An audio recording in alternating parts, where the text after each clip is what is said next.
external drive kicks in. And there we go. Okay.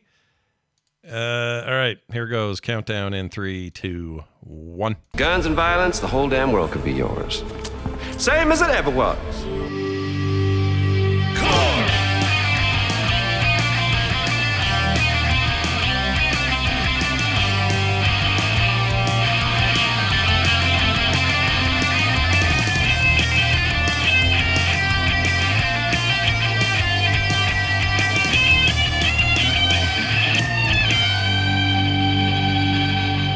Well, hello, everybody. Welcome to Core episode 403. Yeah, that's right. It's Thursday, February 1st, 2024.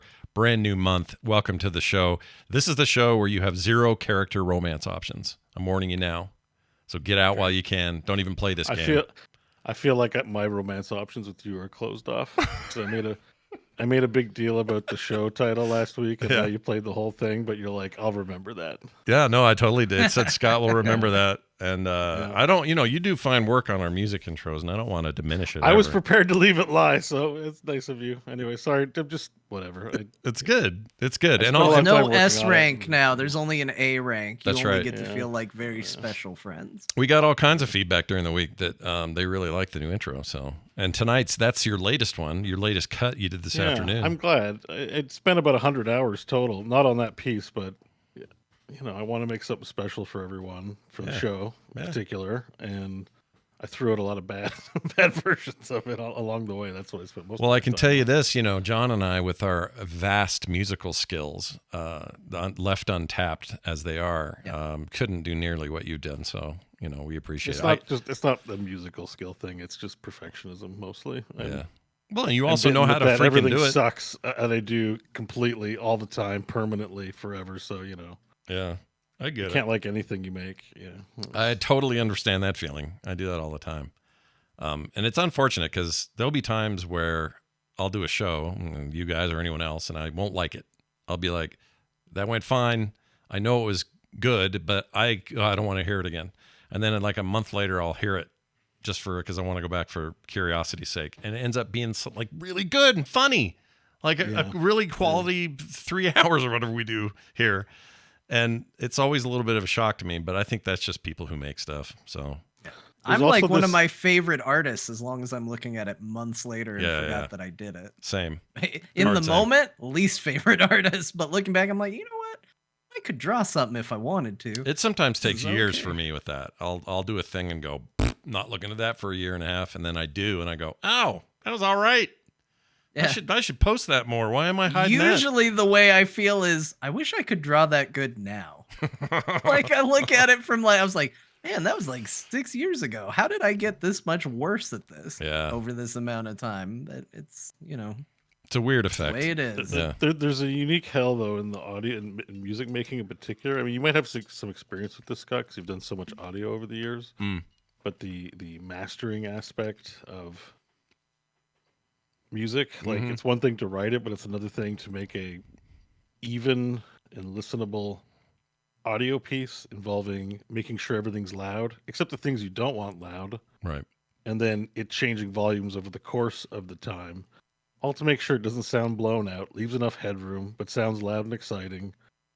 And there's no science. It's art. Yeah. But it's like no one really unless you're like an audio mixer for music, you have no idea what any of that means. That's why those producers it's hell. It's just I find it to be hell because you're not creating, you're kind of just trying to make a good thing that nobody will notice. But if it's bad, everyone will notice. Yeah, I think painters and visual artists have the same problem. We tweak and pick and change and scrub and then repaint, and because we're trying to refine the final thing so hard, and we're never happy with the results. And I think that's why some music producers are such rock stars. Like who's the guy? Like coloring is kind of like that. Like coloring something everyone expects to be naturally colored. So if it's off, it looks bad, but if it's good, you don't notice or don't think about all the work that went in to pick the right shade and to make the light look like it's coming from the right direction, I bet, or something like that. Sure. Yeah, colorists for comic books will tell you that is true, and they all hate the work. I find that a magic skill. Same. Like the ability to pick the right colors and do color well is like wizardry to me, because every time I've ever tried to do it, it's awful. And it's like, I can tell when it's bad. And it's usually because I did it. Yeah. And it's probably not the sexy tell when part. it's good because I didn't do it and it doesn't look like the way the I sexy did. part's like the penciling, probably, where you're making the thing you're drawing, right? So you're like, oh, I want to have him have 5 arms and he's gonna have a penis coming out of his ear, and you get to make all those decisions with the pencils, right? Or whatever you're drawing. Sure. Yeah. I'm trying to give Scott ideas. All them penises. You're trying to give me ideas what to draw. Yeah, but you get to pick what to draw, and like I'm sure there's its pain, but coloring, you're like it's already picked out for you, right? I'm thinking of Steve Hamaker because I know he's a colorist. Yeah, and he's amazing. Sure, he's one of the best working. People hire him for a reason, but even he would tell you he's the same way. He hates it while he's doing, or he doesn't hate it while he's doing it, but he sees it and goes, ugh. That could be better. Or I bet it's an agonizing process, like audio mixing. I'm in awe of the fact that of like he's a great one to begin with, but like it's just I'm in awe of any. But Steve is incredible. No, he's so good. I'll tell you another one. Like I think this is true of most artistic endeavors. Another one that's real rough: writing, because conceptualizing super fun. Yeah, going I'm gonna tell a story. These are gonna be the story beats. I have a great idea. I have a great concept. The act of writing is the worst thing in the universe. Yeah. I second guess every letter as I'm trying to do it. I have like a thing I won't show anyone, a science fiction thing I'm working on that I refuse to show to anybody because I know how bad it is. It must be. But I love the concept and I want to get better at this, so I'm trying to do it. But I don't know how these people do this stuff. Like, how do the Cormac McCarthys of the world freaking do this? What they do? Writing is it's magic. Insane. I mean, granted, this is one I know, so I'm sure it's true when people are in it. But like, it's so unfun. Like, it seems fun at first. You're like, oh yeah, I've got a great idea for a scene. I'm gonna put it down, and then you get to the first point where you have to describe the room or the setting. And you're like, I am bored. I don't want to do this at all. Yeah. It turns out I made a mistake. Yeah. I hate this part. Who came up with this? You need a ghostwriter, and forget about that. You know what's really boring is editing. Reading somebody else's work and making changes to it 50 times over, and you just got to reread it, new draft. That sounds like hell on earth. I can't believe people do it. It's insane to me. But I'm glad they do, because I'm reading a great book right now. And it's really good, but I'm sure it was a huge pain in the ass to get that shit done. Dungeon Crawler Carl series, by the way, everybody. Very good. Dungeon Crawler Carl. Yeah, you guys would love it. It plays with so many video game tropes and D&D tropes. It's so good. It's very popular, too. It's like a big whoop. I think they're going to adapt it to something, but it's a series about this guy named Carl who gets roped into an intergalactic dungeon crawl. I don't even know how to describe it. It's fantastic. That sounds great. It's so good. Fantastic. It made me laugh out loud multiple times in the first chapter alone, and I'm not used to that with a book, so highly recommend it. But it's like magic. Anyway, what else is like magic is our core retail WoW guild cleared the new raid last week, and I just wanted to give them a shout out. They deserve credit for job done. Job well done. That's what I meant to say. Job done. It really changes the meaning. Speaking of writing, job done really changes the tone of job well done. And I don't know if that's heroic or mythic or normal or what, but I'm proud of you guys. Nice job. Well done. Yeah. You made some proud pixels. To be a part of that guild, even though I haven't logged in. Exactly. The pixels and the polygons that you destroyed, we'll never forget this day. So good job. All right, let's get to our main topic. Turns out Sony's got some stuff going on. We watched it. Now we got to talk about it. They had a state of play, and I was looking forward to this one because it felt like maybe it has been a bit where I felt like we were getting something significantly new out of a Sony presser, and I was excited for what they might be showing off early in the year. And I feel like it was pretty strong overall, partly because there's some really weird stuff in here that we will get to. So Kojima, for whatever reason, is everywhere with everyone now, all the time. I still worry a little bit. Whereas there's a little bit of dev worship with him that concerns me because eventually you're not going to be able to live up to the hype. I'm pretty sure he's already crossed that particular Rubicon anyway, where it's a little bit much of him. But depending on how you feel about his games. If you like his games, and Death Stranding being the most recent, if you're really into that, well, good news. He's not only making Death Stranding 2, which we knew about, we'll get to that in a second, but he's making something called PHYSINT, That is he's calling it the code word for it, so this isn't the final name, but it's a Metal Gear-like game coming from Kojima. It is a sneak around, sabotage, co-op or covert ops type game, as he described it. They showed nothing from it, but they talked about him make a big deal about leveraging. It's more Sony's more than just video games. So is there a TV show coming along with it? Are we finally getting a Kojima movie? Yeah.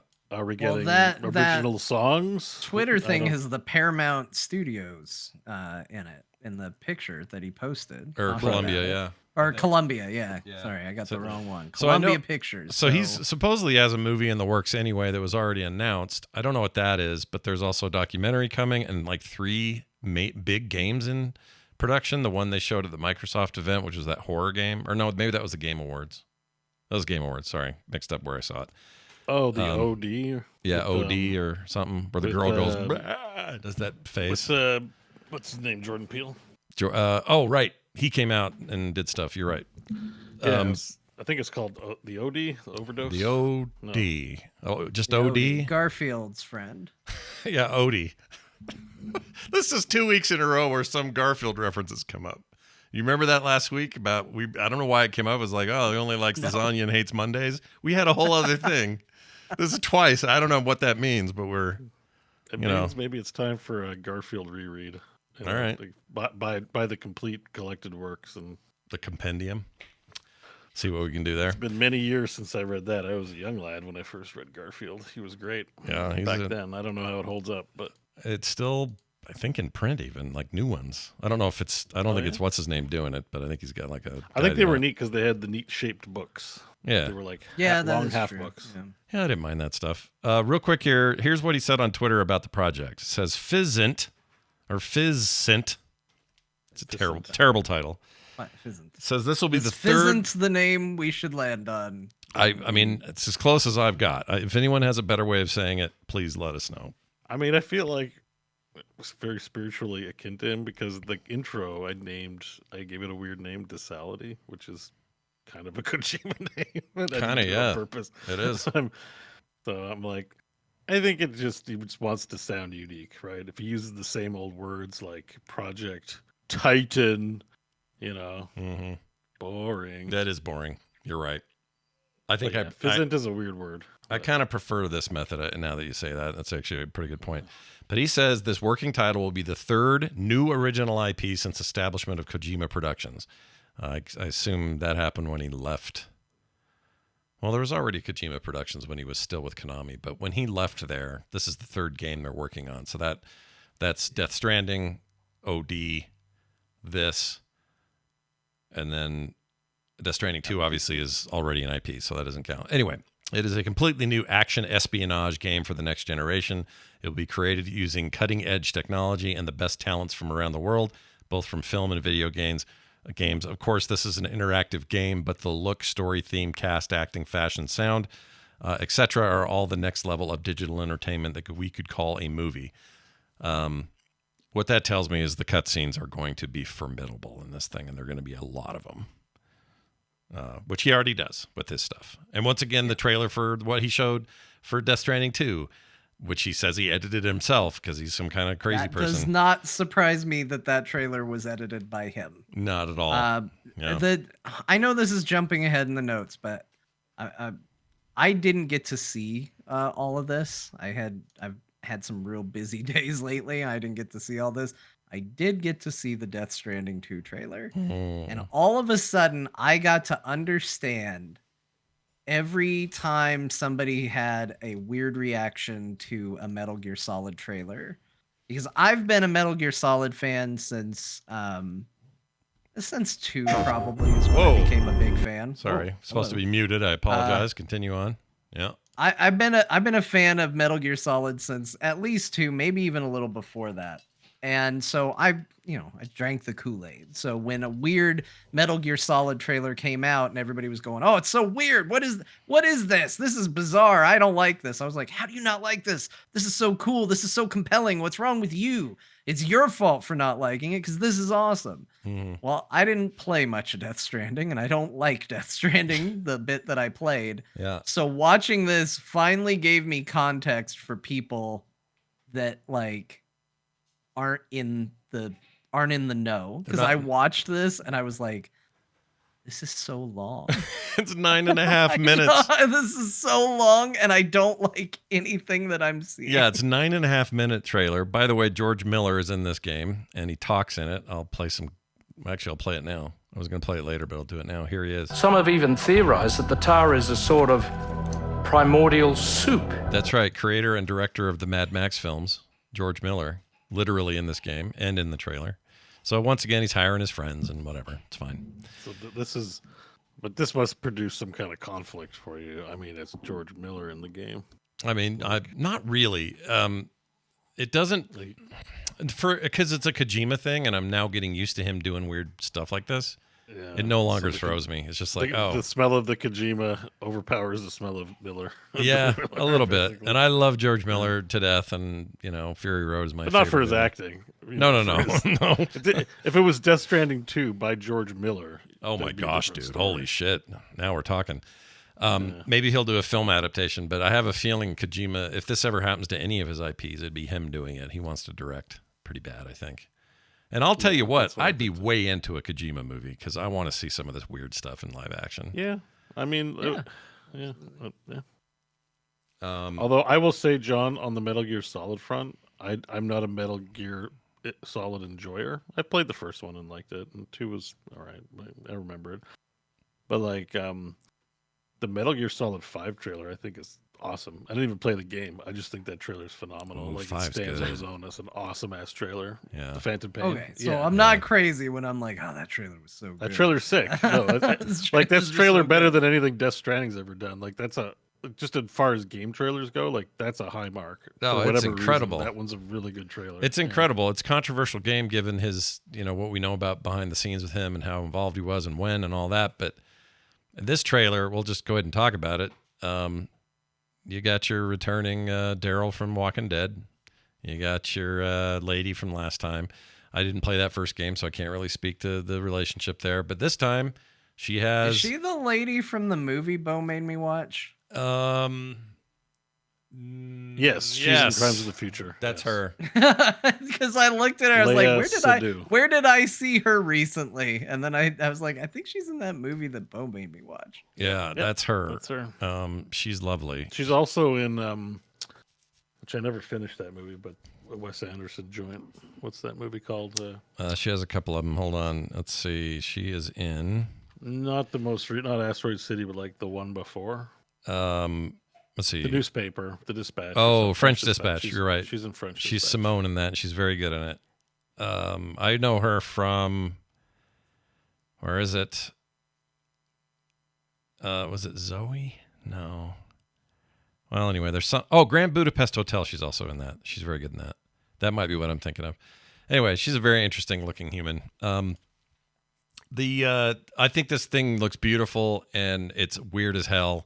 She's got a collar made of hands that lights her cigarette and covers her face when she's doing like doctor stuff. He has a puppet that looks like a little Al Swearingen hanging from his side. Yeah. And he also he talked a bunch on Twitter later about how that puppet is purposely using a really low frame rate to seem kind of robotic or whatever. And it sounds like that was a bit of a hurdle they had to get over to make that look right. That all looked really interesting. There's this huge hand in this trailer I'm looking at right now. And George Miller's doing weird shit with a stumpy hand. And I don't know if this is driving me to want to play this game because I didn't play the first one and I didn't like what I saw. It looked like a lot of walking around. It just boils down to the walking. Like, I think everything looks awesome. And I've played a bit of Death Stranding 1. It's like, here's the premise. You got to walk from point A to B. Yeah. And I just don't want to do it. I like exploring, but I don't know. It's just, yeah. The actual core game. Everything there's stuff in it. I'm like, that looks cool, but like, I just, Yeah. Conceptually, there's some really new, neat stuff going on. This seems like similar to that. Although the craziest bit is when Troy Baker's character shows up. as he's Yeah, doing. he shows up straight out of our D&D campaign. Yeah. I'm pretty sure we killed him and I stole that guitar. Yep, Hideo's now biting my stuff. Yep. In the long-standing, ways I've inspired modern culture. Yeah, I've now inspired Hideo. But he's got that amazing guitar. He fights off some. He's robots like literally with it. shoots magic missiles when he plays it. I'm like, it's not like some original. Well, it just literally does what the guitar we made does too. So Yeah. I'm like, okay. I'm telling you, dude, Karlach, it's all a little Except too. He chickened out and only gave him one head. There should be 3 Troy Baker heads on there. He didn't want to be too obvious about it so that he gets. He wears a mask that's a face, and then he takes that off, and there's another face. Yeah, and that's true. I think a face on the coffin. Yeah. So he gets there. But I'm pretty sure I saw that guitar in action. I was like, nice, I got that. I know the properties of that guitar quite well. Yeah.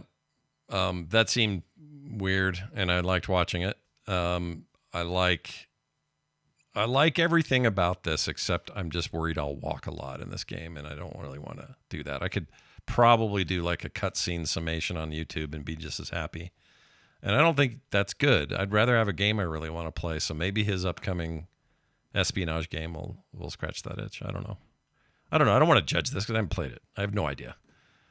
Right? I haven't even played the first one, so I can't even speak to that. But I think whether or not you don't like it, there's still like a lot of cool stuff going on in the games. Like I'm gonna poo-poo it, and I'm kind of over Hideo as some visionary. I don't agree, but I'm sure his games are interesting to people, and they're definitely interesting. They flout the norm and stuff, so I'm happy to see them. And do you think part of the reason that he has the pretty reputation as an auteur is because the stuff is just so weird? We have no choice but to go, oh wow, no one's doing this. Well, I mean, in terms of like art, it's meant to provoke something. Like I think you look at like commercial entertainment, and it's like this is meant to entertain me. But if you look at big scale projects that are not meant to entertain you, a concept sometimes that when you think of yourself as a customer looking at entertainment property, you assume that transaction is I need to be pleased. Yeah. But you can also look at it as like there's no guarantee you need to be pleased. Like they're making a thing, and how you feel about it is how you feel about it. Yeah. It's like it's one of those weird things that's hard to reconcile because people are paying their money for it. But for people who appreciate that kind of thing, and if he's producing those kinds of feelings in people, then fair enough. That's like that has its value, and he's someone that provokes people in interesting ways that he's got a following. So I don't hate on it. I don't find it. I don't find his stuff that interesting. But even though I see that transaction happening with his stuff, you know what I mean? Sure. I just like, yeah. Oh, I forgot to mention. I think that's why we say we'd watch a movie but not play an 80-hour video game of it.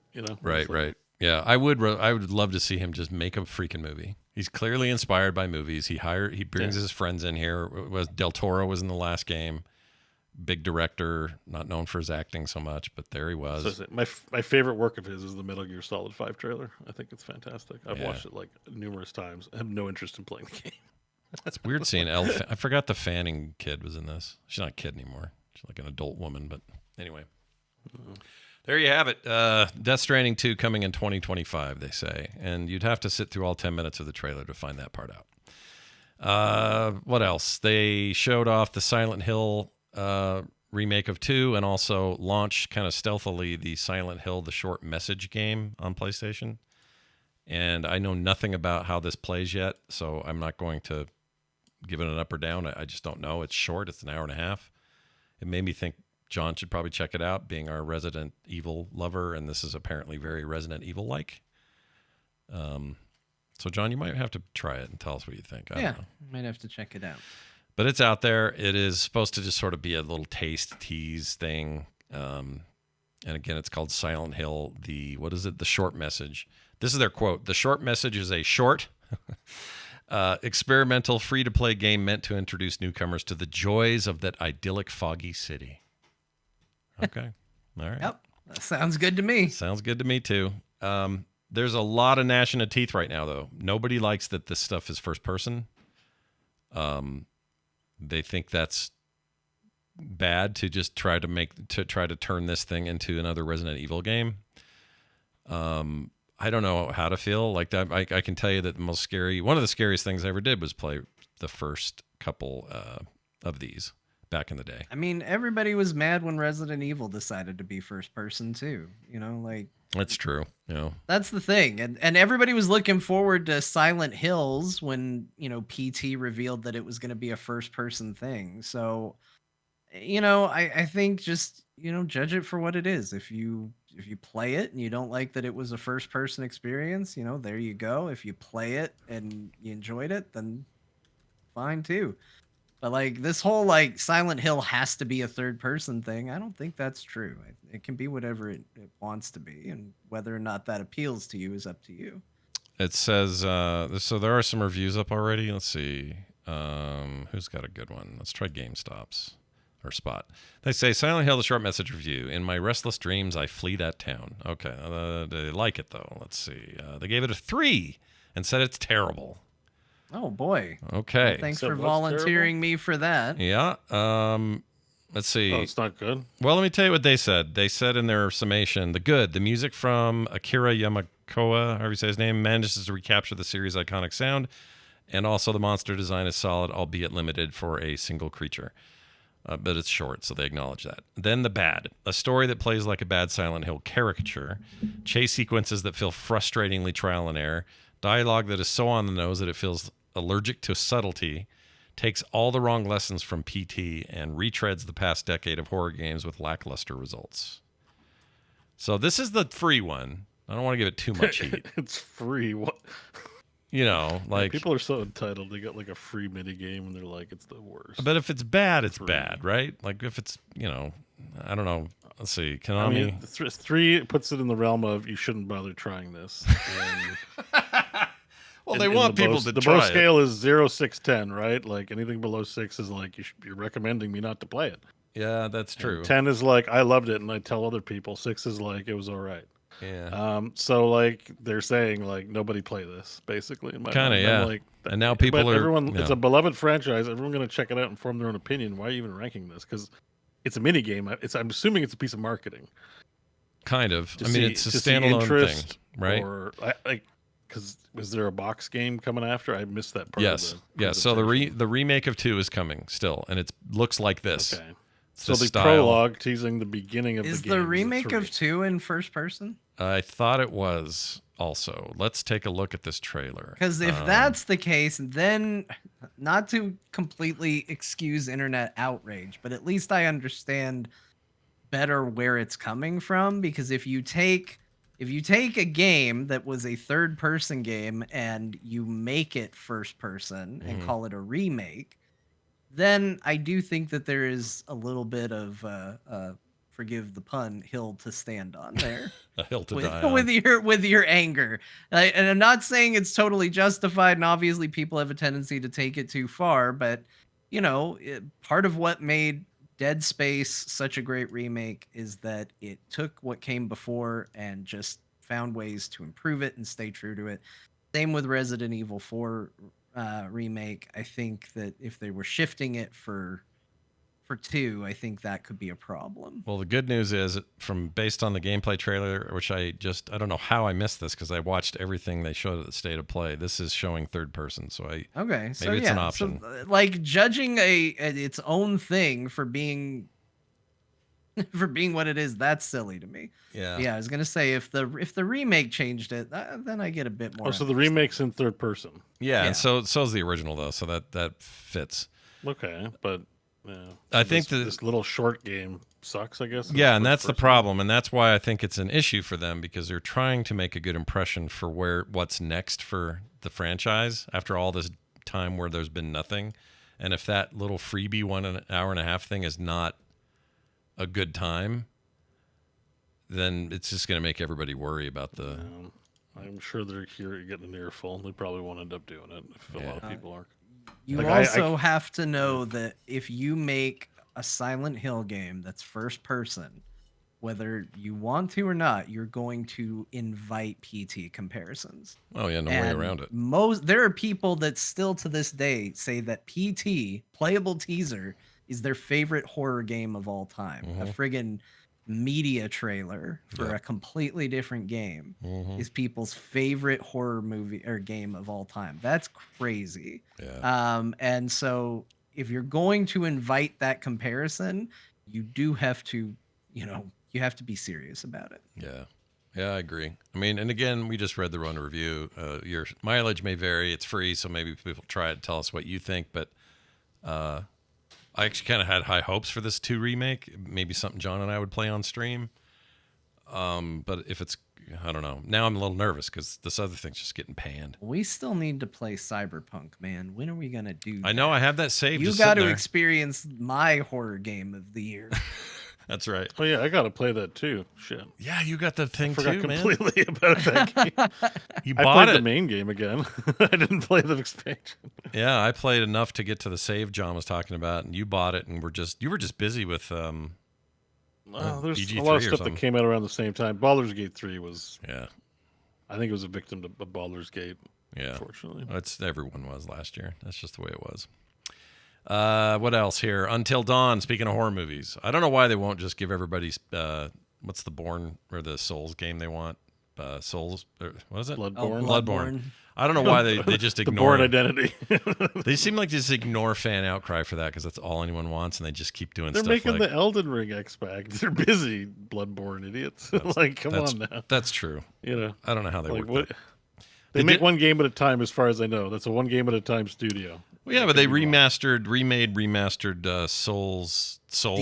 Demon Souls at the same time they were making Elden Ring. So maybe people think they got more capacity than they do. I don't know.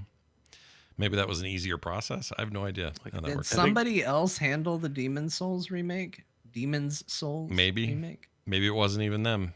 Maybe it was a different team. They just took the code. I don't think it.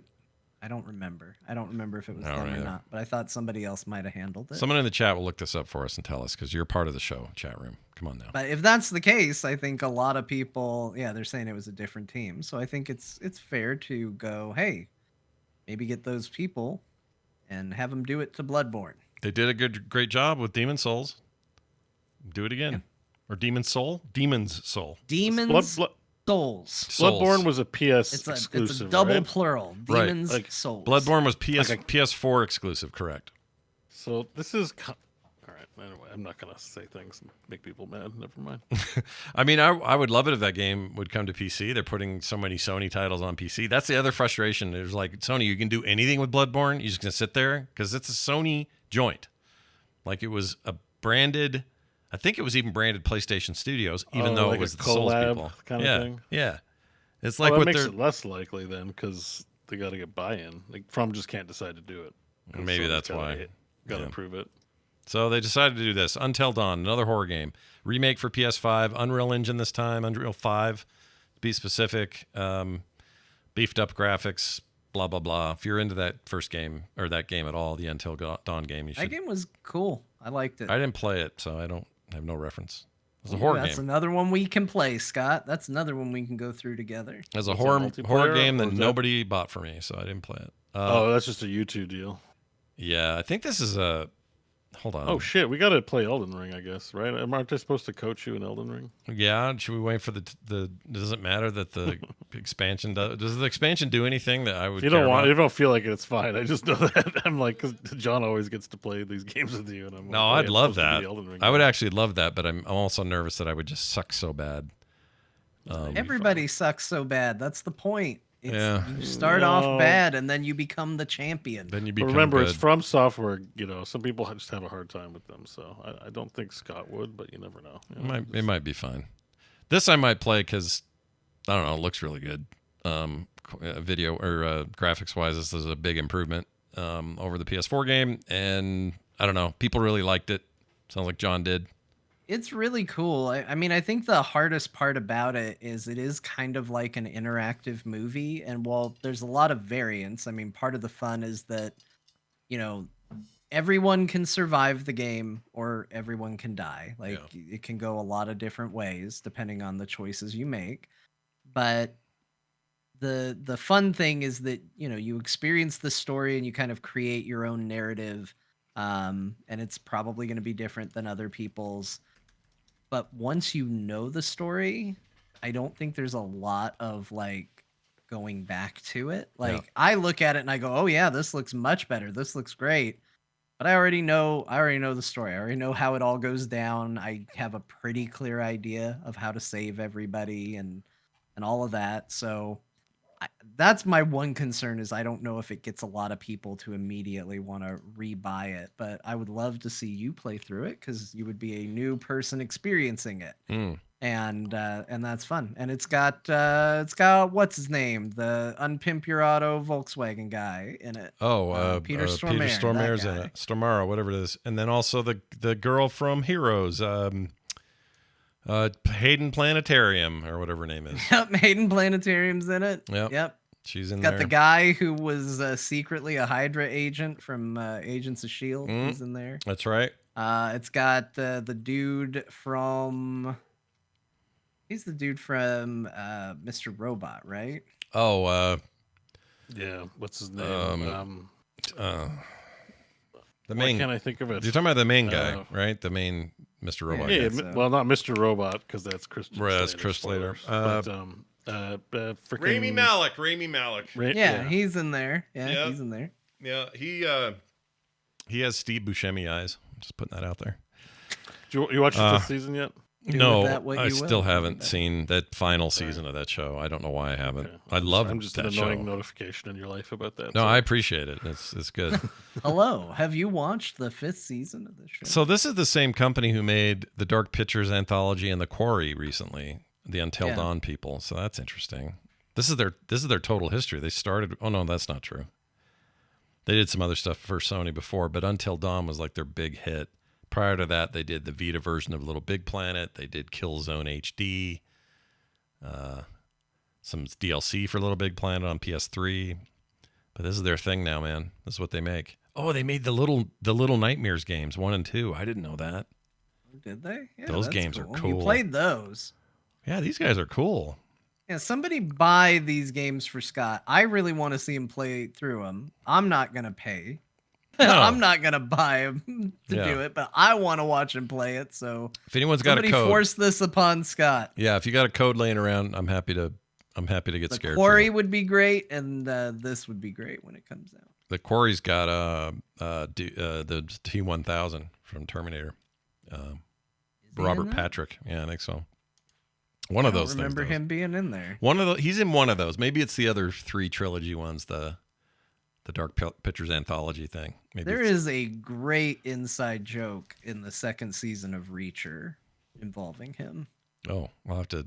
He's in season 2 of Reacher. Yeah.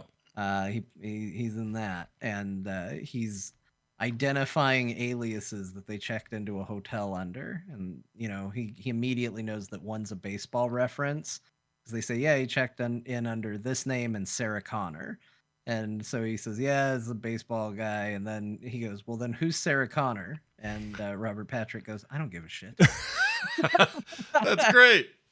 That's great. I like shit like that. Yeah, I'm not going to turn that down. I got to watch Reacher season 2. You know what? We talked about that on the show, where I was like, hey, is this show any good? Because the clips I've seen are not good. And you convinced me to watch it. And it is like the definition of comfort TV to me. For sure. It is not.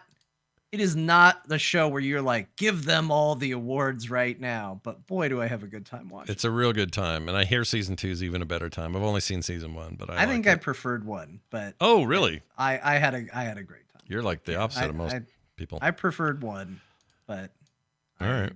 I enjoyed both of them, and I look forward to a 3rd. Let's talk about Team Ninja's Rise of the Ronin. They showed that off. This looks cool. I always worry about Team Ninja because it's always going to be, I don't know, almost Souls-like the way they do their games. And that's fine for people. It's going to be hard. Yeah, it's going to be hard. But this seems like maybe they're not aiming for that as much as they are. This is almost like a Tsushima deal. Like a more of an open world, and you got to go do shit. In fact, when I first saw the video pop up, I went, wait a minute, what is this? A sequel?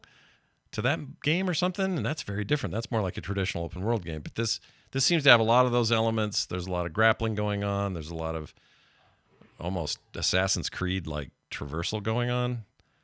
Oh, and he's flying now. Look at that. So he's got a little like Zelda kite that he can pop out and float. Anyway, this seems to be set in some ancient. Oh, Yokohama. Yeah. It's funny because there's a Yokohama in Yakuza, and Like a Dragon, you're the hero of Yokohama.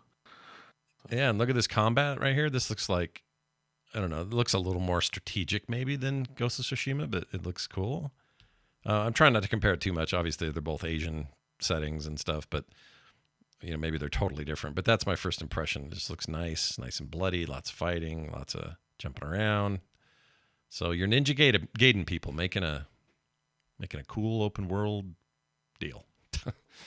What else? Metro Awakening VR, Bo, coming to the PlayStation VR 2. Yeah, that was the best surprise of the whole thing. It's apparently, I think it's made by the Arizona Sunshine developers, which I finally picked up Arizona Sunshine 2, which I've talked about. It was a great little game. Yep. So I don't know. It's interesting. Unfortunately, PSVR exclusive. So yeah, probably won't be playing it, but I love the Metro franchise. Did you play the last one, the last Metro they did? No, I said on my list of games I bought and didn't play. I should play it. Exodus, right? That I haven't. Yeah. Exodus. Yeah. I played a ton of Exodus and liked it. I didn't finish it though, but that's me. The vibe of those games is, really good. Oh yeah, the world building's great. They're claustrophobic in kind of a really cool way. The vibe of this in terms of like fidelity, I'm getting like Half-Life Alyx levels of fidelity out of it. It looks real good. It looked like it has good door opening mechanics. I always talk about this, but one of the best things Half-Life Alyx does is your ability to just push doors open, like with the nozzle of your gun, maybe, or use a hand and point the gun through the doorway. Mm-hmm. Like it's just the idea of a door, like what's behind it, you don't know. So there's a whole world opening up there. And in a video game, you press E and it opens, it pops open. It's not like a dynamic in your flat screen games. But if you were sneaking around a house full of eyeball sucking bugs, yeah, you don't want to just press E to open the door and move into the room, right? Right. Like you want to grab the wall, peek around the corner. That makes for some really good tense moments. You need doors to feel good. Doors are super important in these games. Yeah. It's a funny thing to say because people are like, why do you care about the door? But it's an immersion thing, right? It's like opening a loot box. I totally agree and understand what Bo is saying, but it did make me laugh because it immediately made me think of the Jesus Wept Community episode where he's losing his lunch, changing the language settings or the time zone. He's like, oh my God, I changed the time on the clock. Yeah. Whoa. It does make you think of that, but think of it as a loot box where instead of something good coming out of it, something really shitty that might scare you is going to happen. Yeah. So you want to open that box, scare. I mean, have you ever just I don't know, been scared in a house and opened a door carefully? Yeah, just all the time. It's a whole thing. Every time.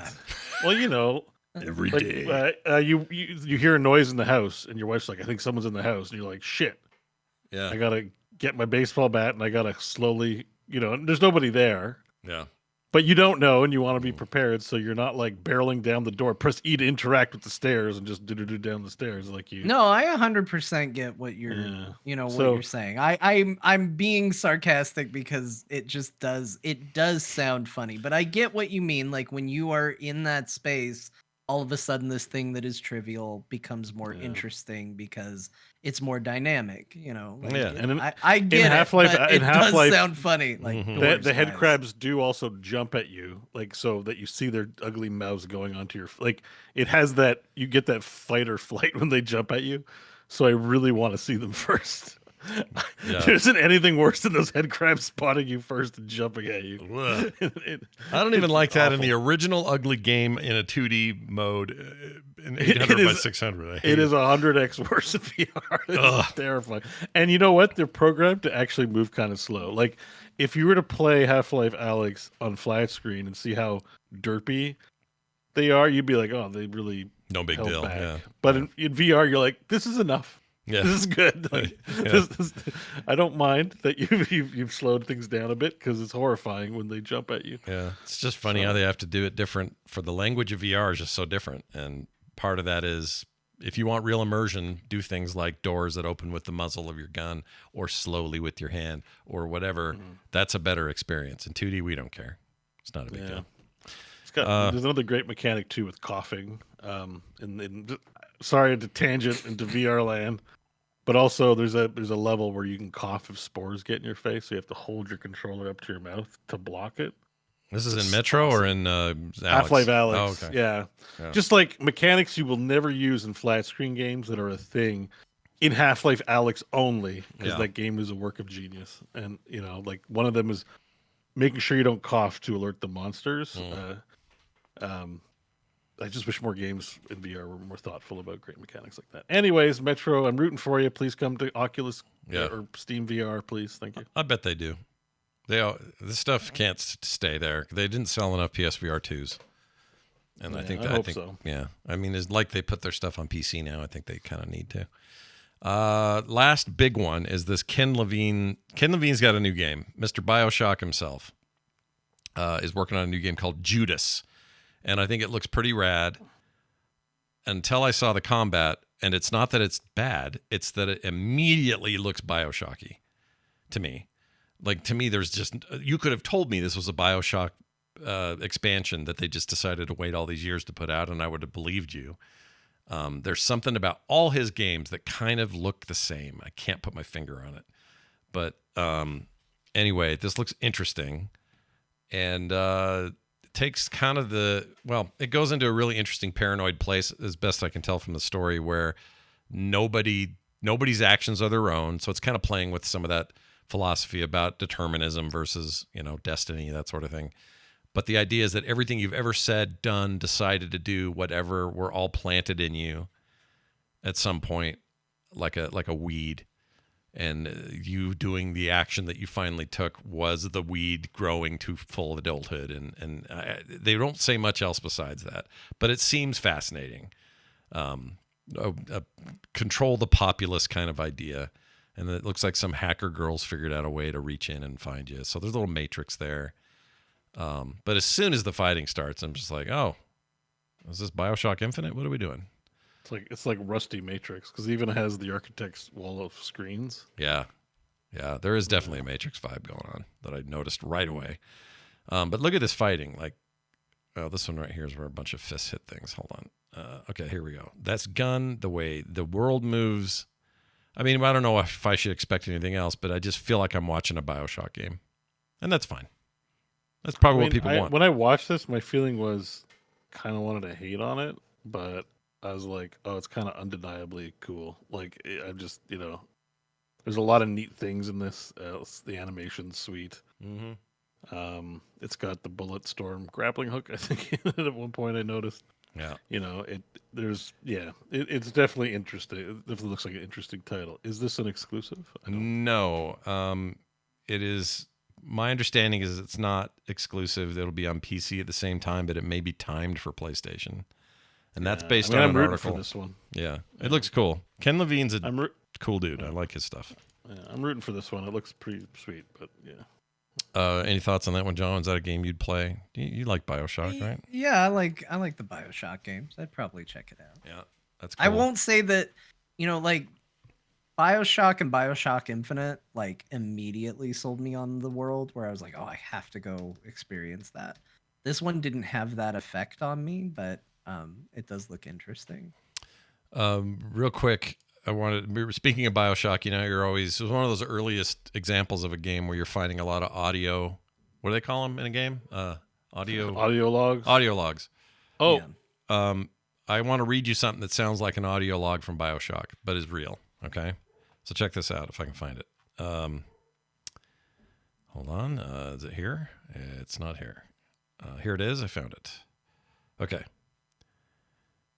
Oh, no, this isn't the actual quote. I need the quote. It's CBS News. Hold on. All right, while you're looking for that, I have breaking. I have an update, an addendum to Metro. Break it. Metro Awakening. There is a thank you to the listener or viewer, Beelzebub 13. Metro Awakening is on the Steam store. Oh. There's a page. So coming to Steam. That's awesome. Hell yeah. What that tells me is, like usual, these console makers, Microsoft does it too. They get up and they make a thing seem very exclusive, but they aren't exactly, Yep. All right, here's what it was. This was a post on X by Elon Musk himself. He typed this, but this sounds like something I'd read or hear in Bioshock in an audio log. Can you put old-timey music behind it so it seems like... Yes. I have the chaff. That is not it. Hold on. That's not it. No. The Mandalorian. Why can't I find something like that? I'll just ad lib for you. Just find a big band version of like Somewhere Under the Sea or something. Under the sea. That's not it. Better. I can't find. Oh. Space. No, gosh. The Venga bus is coming. We're getting on the bus. Get the Venga boys in there. Congrats. We're the Venga boys. Hold on. No. All right. God, just Spotify big band, like 20s band. Yeah, but then we get like then that. YouTube kills the video or demonetizes us or blocks us or something if I play actual stuff. Free use 20s band. It's all right, from here we the go. 20s. Like you here gotta we go. be allowed to use. We're gonna do this in real time. This is fun. So we're gonna say free use, no copyright. Whoops. Copyright 20s music. Okay. We're going to wing this. Okay, here we go. All right, let me get this. Oh, it's perfect. Oh, this is great. Yeah, this is great. So this is playing, and then you pick up this audio log, and it says, the first human received an implant from Neuralink yesterday and is recovering well. Initial results show promising neuron spike detection. That sounds like some bullshit in Bioshock to me. That does sound like a Bioshock. You know what? We didn't even need the 20s music. Not really, but I like it. It Listen to turns this. out it was perfect. This is cornball. Let me turn it up.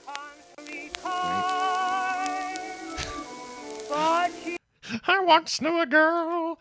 Do do do do do. I'm singing All right, moving on. Oh, a couple of quickies. These are just small stuff. V Rising is a PS5 console exclusive, at least for now. It's probably timed also, but that's happening. They had a whole bunch of new Sonic stuff. Sonic fans, please calm down. I realize you wanted us to talk in detail. They're just more Sonic games, and it's fine. They're bringing Shadow the Hedgehog back, and they're doing it with the big 3D version of the game that came out last year. I forgot the name of. They're doing all that. That's fine. Be careful when you say doing it to Sonic fans. Get them overstimulated. I know. I have to be careful, but they'll be happy to know I'm playing Sonic. There's a Sonic game that everyone loves that's recent that is done all in the Sonic CD. No, more Sega CD. More recent. It's called not Colors, not the one that came out this year or last year with the 3D stuff. I'm talking like 16-bit graphics. Sonic Spaces or Frontier. No, that's the 3D one. Frontier 2 is this one. Sonic Mania. That's it, Mania. Okay. I'm playing that right now. So I'm just saying we're not skipping over Sonic because we don't like it. It's just it looks like more Sonic stuff. Plus Dr. Robotnik's Mean Bean Machine. Oh, baby. Don't get me started. I did love that game back in the day. It was fun. It was good. Also, watching this reminded me that I don't know about Helldivers 2 yet. I can't tell if I'm going to care about that game, but it seems kind of neat. So it looks both cool and janky at the same time. Yeah. It's not a deal breaker, just, there's a sort of stiffness to some of the animations. Yeah, I just don't know. I want to believe because I kind of liked the top-down Helldivers 1. This is a third-person behind-the-shoulder thing, and it really goes all in. But it looks kind of like another looter shooter, and kind of tired of those. Anyway, we'll see what happens. Yeah, sure. That's it for what Sony did, and I thought it was overall pretty good. Had some good stuff in there. Looked good as Microsoft's was. So they're both starting off pretty strong, I think, even though everyone's laying everybody off right now. Well done, industry. Well done. Now this.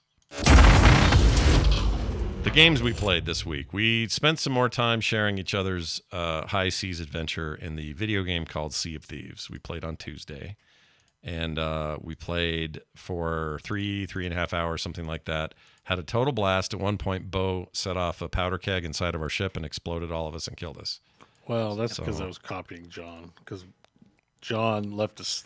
John did the more clever thing where he captured a snake and left it behind the wheel of the boat. And he waited for you to go steer the ship, and then it was spitting at you. And you're like, what the hell? I watched him do the whole thing. Yeah. And I didn't say anything. I let him do his rascally ways. and then I put an explosive barrel there, and I got impatient and shot it because, you know, you were both in the same area, and I was like, okay, this will be funny. And I didn't see it coming at all. It just took me by surprise. I was suddenly dead. But it all worked out. We had a blast as usual. What is great about this particular run, though, is, you know, now that we kind of know what we're doing, we were just going to go like lemmings ourselves into a fort and just die. You know, like we didn't really care because it was time to end the game.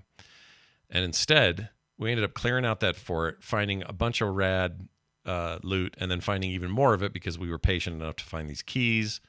That ended up being some of the most fun I've had since, like, I don't know, WoW dungeon running when I cared about that. That was super fun. I really had it was a a good time. great time. Yeah, it was really, really fun. I really enjoy Sea of Thieves. I feel like they need to sell their water tech to every video game in existence. Here's the biggest hurdle that any video game that's going to put you on a boat is going to have is that the water I'm going to compare to Sea of Thieves. And if you can't stand toe to toe with it, we have a problem. Yeah. Like, I love sailing in the ocean in this game because the ocean and all of that just looks so good. Yeah. So good. It's really amazing. It's also like a key mechanic. Like, water is usually this place that the game simulation has to put in, and they give you a swim animation. Maybe you can dive. But this is on a whole other level, right? Like, you bounce, there's big waves, it moves the ship, there's storms, there's mermaids in the water. Yeah. You know, and sharks that bite your butt. And sure. The wind sharks are affects dicks. Which direction the water is flowing in and stuff. I feel like it's not since. So the last time I was that impressed with water dynamics, not just the way they looked, but the way they felt and moved and created gameplay opportunity, was Wave Race on the N64. That's the last time I was like, whoa. Wave Race is awesome. Right. But remember, like, it was like, oh, that's amazing. You know, I couldn't believe it. This is that level of like, wow, the water is a character in this game. Like, the water freaking matters. It's a 5-year-old game now, but the water is incredible.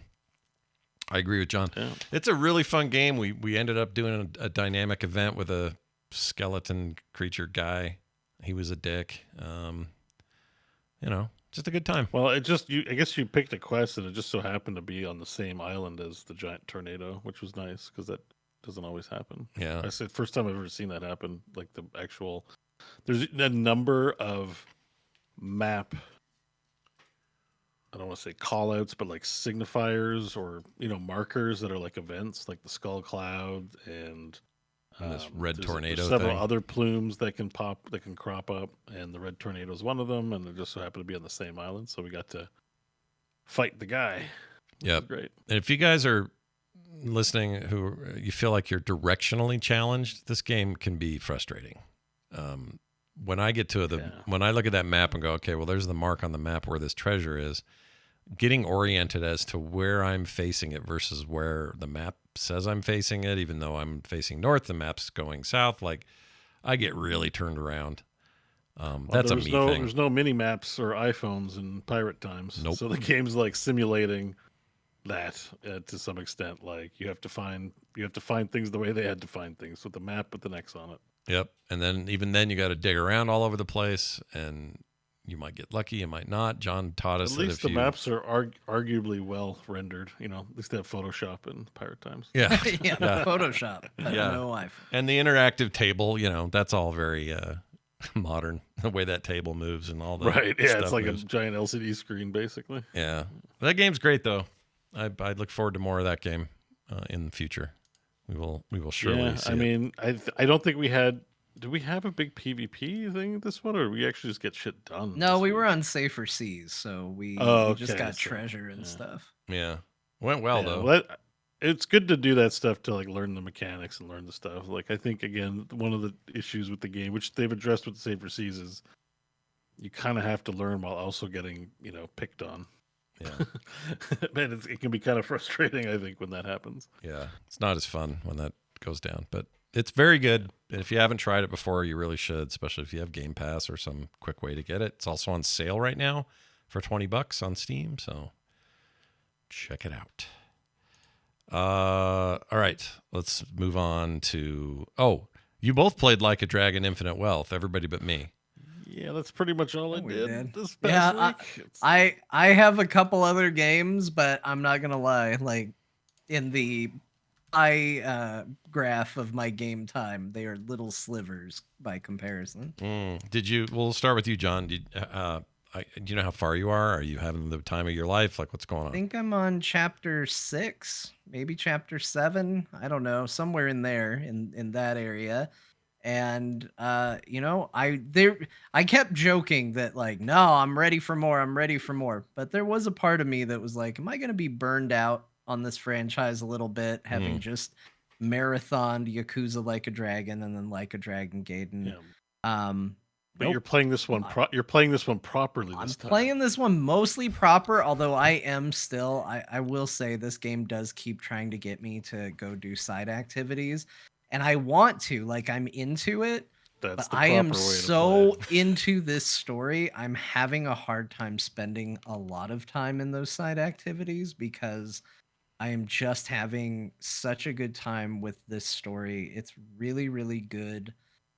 I'm you just get caught up in them, whether it's the main story or even the side stories continue to be compelling. Like it's just a game that could be very violent, but then just suddenly has the biggest heart in the whole world. And like the game makes me feel good playing it too. Like it's about all these like middle-aged men running around pretending to be heroes. I mean, first of all, it's not often my understanding, at least, as an American, this might be a very ignorant understanding, but this is what I have heard, is that it is not super common in Japan to make middle-aged men or middle-aged people in general your protagonists. Usually you see more younger kids or even just youthful heroes. And these guys are in their 40s, and they remind you they're in their 40s constantly. Well, Adachi, I think, is in his 60s. Yeah, Adachi's even older, but they let you know that you are not playing a bunch of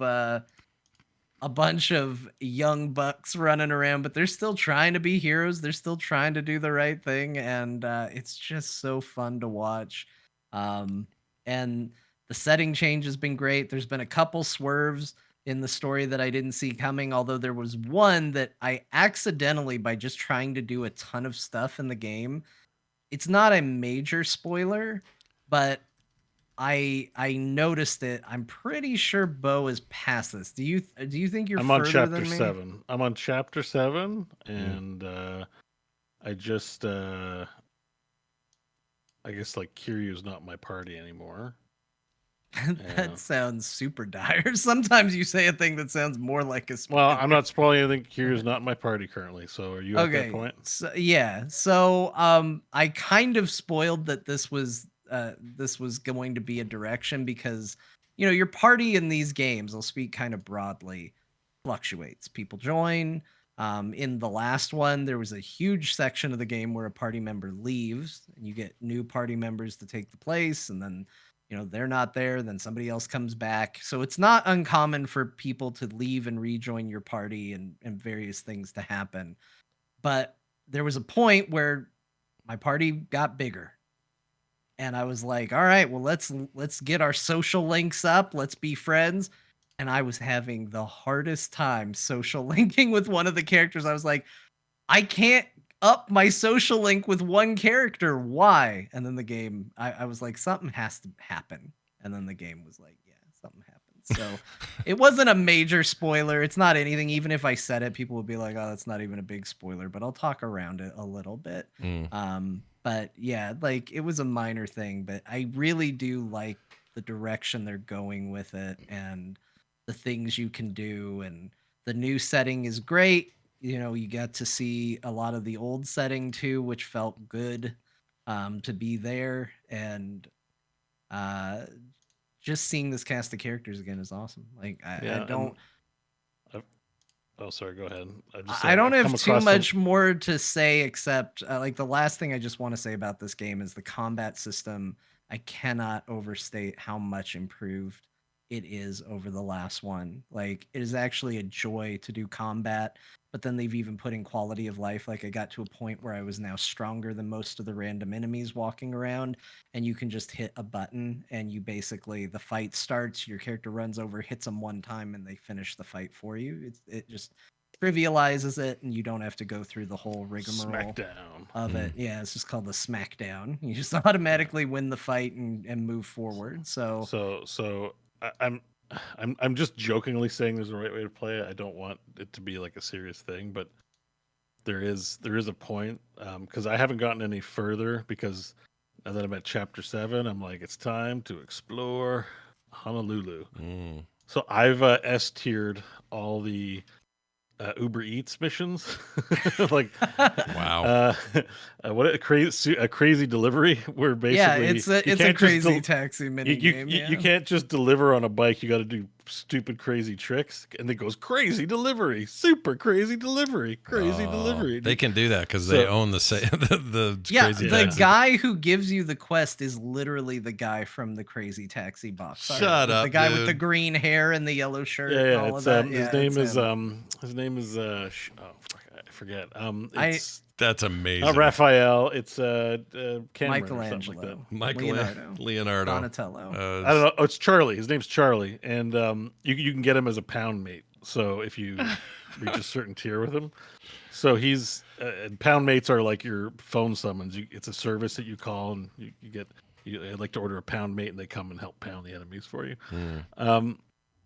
And he brings his bicycle. But yes, I've S-tiered all 4 courses of is that crazy delivery? Is that the area where you start doing the Animal Crossing style stuff, or is that later? Well, I'm getting to that. That's just in the main area. So it's called Dondoku Island. Okay. Or Dondoku Island, and it's at a point where someone needs to edit a viral video for you. Basically, I'm not going to explain more than that. You have some downtime while someone edits your viral video. All right. And you end up falling asleep on the beach and getting whisked away to Dondoku Island, where these pirates who have to pollute, are driven to pollute. They want to dump their stuff there, ruin this resort, and your mission is to fight back against the pirates and help build the resort up, Stardew Valley style. I have completed the Dondoku Island as well. I've got all 5 S-tier hotels. I've pretty much maxed out the thing. So I'm done with that activity. It will take some time to get through. I basically streamed a lot of it. I think I spent 10 hours on resort management. Because it is a minier version of the actual game. I could go and spend more time there, but I pretty much mined out the main story. And as I earned a total of $500,000 doing that. So I bring that back into the main game, and I bought a bunch of consumables and item upgrades and stuff like that. So it can be worth the main mini games generally are a good cash injection into the main game. Although I've done mine, I think I did mine a bit early in the story, but it's still good to get some of those to get access to some gear and stuff like that. But it depends how much time you want to spend, right? It's a lot. Yeah.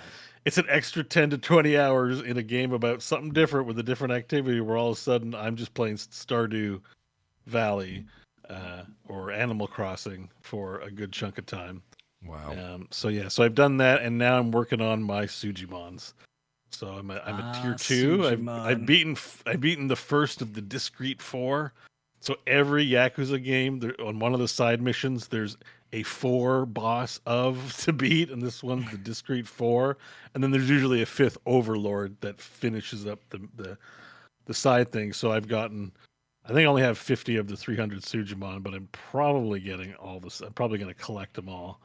I've been going pretty ham on collecting, but not training. So I haven't done the combat stuff, but I've been going pretty heavy on catching them. That's probably a Pokemon style turn-based combat, I assume, with those things. Yeah, same Pokemon idea? style turn-based combat, except it's perverts instead of Pokemon. They're not Like all even perverts. there's even a One's there's even bear. you can buy gotcha ticket. Like you can get tickets to do gotcha. It's like there's gotcha tickets basically for Pokemon too. Good And Lord. when you do the gotcha, the animation, because gotcha has like a sick animation when you open it. Yeah. This one it's like prisoners with like masks on their head, handcuffed and chained up. And the reveal of what's in it is they take off the mask. They're like U.S. prison Getting out of masks jail. because they're perverts. Wow. It's so good, and they're real weird looking. Some of these guys, like they're literal, like it's literally a pervert collector. The way you catch them is great too, because like they don't have Pokeballs or anything like that. Basically, what it is after you beat them, you can talk to them and you give them a gift. It looks like a little box of chocolates, and you hand it to them, and then you basically just plead with them over nonstop. Like, come on, just work with me. Come on, let's go, just join us. It's fine. I'm sorry I hit you. Like, just join me. And then they either accept the gift and become your loyal companion, or they reject the gift and kick it to the side angrily. Wow. Yeah. So that's another major mini game. The other one, John, have you tried Mismatch yet? I love Mismatch. It is the cringiest thing on the planet, but I absolutely find it hysterical. So Mismatch is basically this game's dating simulator, except this one is where Ichiban has to do it via text. But before you do that, you have to buy a subscription pass, $50. Yes, and then in order to fake microtransactions in this game. Wow. In order to chat with people, you have to buy gems to like spend to get premium matches. And I gotta say, and then when you send a text, then you have like an input mini game to put like XA, whatever, before the timer runs out, or else you flub it. And then choosing the right text message is also important. I want to say I've gotten 2 solid matches. And the first one was a guy who loved video game RPGs. Well, it was a guy. Yep, That's what I that got was. I got that guy. Yep. I got I was the fat guy. He loves games and staying in. He seems like a cool lady. And then it's a big 300-pound dude. And Ichiban's like, oh no. And the second time I played, it was a cosplayer who was like had a pretty vivacious personality, and we seemed to hit it off. And then I went to go on a date with her, and it turns out it was a chicken. So like real Tinder. And I was like, shit, I thought I had a match as a damn chicken. So I got the fat guy. I got the the mascot for the Aloha travel, whatever. What's his name? Aloha or whatever his name is. Is it one of those the weird mascot-looking guys? palm tree mascot guy, Bo. Oh, What's his name? I've seen the picture of this guy. Aloe, yeah. What's his name? Palm tree mascot. Yeah, where you change your job in this game. Oh, the banana-looking guy, like Aloe Happy. Aloe Happy I got matched with. So Ichiban opened the door and it was Aloe Happy. Oh, no. Who I He's believe really is weird. voiced by Sam Riegel, and it's fantastic. Like Sam usually is this high energy, like super upbeat guy. Aloe Happy is this is this creepy Sam? ass mascot, Hmm. and he's just like, hi. Yeah, happy. Like it's just so weird. I didn't realize But- it was Sam Riegel. I did get one legitimate date, and honestly, the legitimate dates are creepier than the. Of course, for the- sure. Because it is real life people once again wearing not a lot of clothes, talking to you about how happy they are. You're I mean, on it's a date. already cringy because at various stages, like your milestones before you get the date is hot pick. You got a hot. You're like, yeah, and each one's like, yeah, I got a hot pick, and it's like some weird picture of cleavage or legs. Like it's just Yeah, a picture of a thigh, and Ichiban texts back, "Oh my god, thank you for sending me a picture of your thigh." Like it's so weird. Anyways, I Mismatch love is it. awesome. I just love it though. It's so stupid and it's so funny. Yeah, the best I've done is a chicken. So, Well, All you right, could do well, worse. keep but at it, that's man. You can- that to me that's everyone's gonna vary. But when I say I like Yakuza games, I have a hard time recommending them because part of the game is really dramatic opening, and then at halfway to 2/3, stop DPS, stop campaign. You're now playing ridiculous mini games for 40 hours. Yep. to get the proper authentic experience. The tourism. I'm also trying to max out my friends on Aloha Links, the social media network. I'm friends with a lot of dogs. I'm pretty happy. No, I do everything. Like when I play these games, I max out all the mini games. I just don't do shogi and mahjong. That's it. Screw those games. Those are the ones you hate. Or gambling, you don't really got to do. I don't do, like the gambling's stupid too. It's a poker. Play the slowest poker ever designed. Like Wait, did you say you do the karaoke or no? Yeah, I do karaoke, but only just like a couple. Like because usually you go down the activity list, and like I'll usually complete the activity list that the game gives you, except for shogi and mahjong. I don't do the karaoke. Like, I would love to dynamically do the karaoke just when I feel like it, but I don't like it in English. I think it's better in Japanese. So I think at some point I'm going to switch the language, load it up, and do the Japanese karaoke. It's definitely better in Japanese. Yeah. Yeah. Sure. Oh, yeah. Yeah. It absolutely is. That requires a restart, right? In that game, because they do different lip syncing, I think. Yeah, it does. Yeah. Which I respect that. It's cool because the English guys look like they're talking in English. And in Japanese, they don't. It's a little annoying you have to get out, though. I kind of wish you didn't have to. I wish that was dynamic. Well, Bo and I both agreed we wish we could just set Kiryu's voice to Japanese. Everybody else in English and just Kiryu in Japanese. I want that option. I want Kiryu just to speak in Japanese. Yeah. Well, that's cool. Sounds like the game's rad. You guys are as glowing as any opinions I've heard. We'll probably be talking about it next week too. I'm only halfway, so yeah. I'm not that interested in playing. Like I've played other games that I liked, but the only game I want to sit down and play every night is that. So wow, that's high praise. It's the only one on my radar for a little while. We should share our favorite moves that we got so far. So far, my favorite move is Eric Tomizawa has in his cabbie, his baseline roll. He has one move where he just takes his toolbox and throws his tools at people. It makes me laugh every time.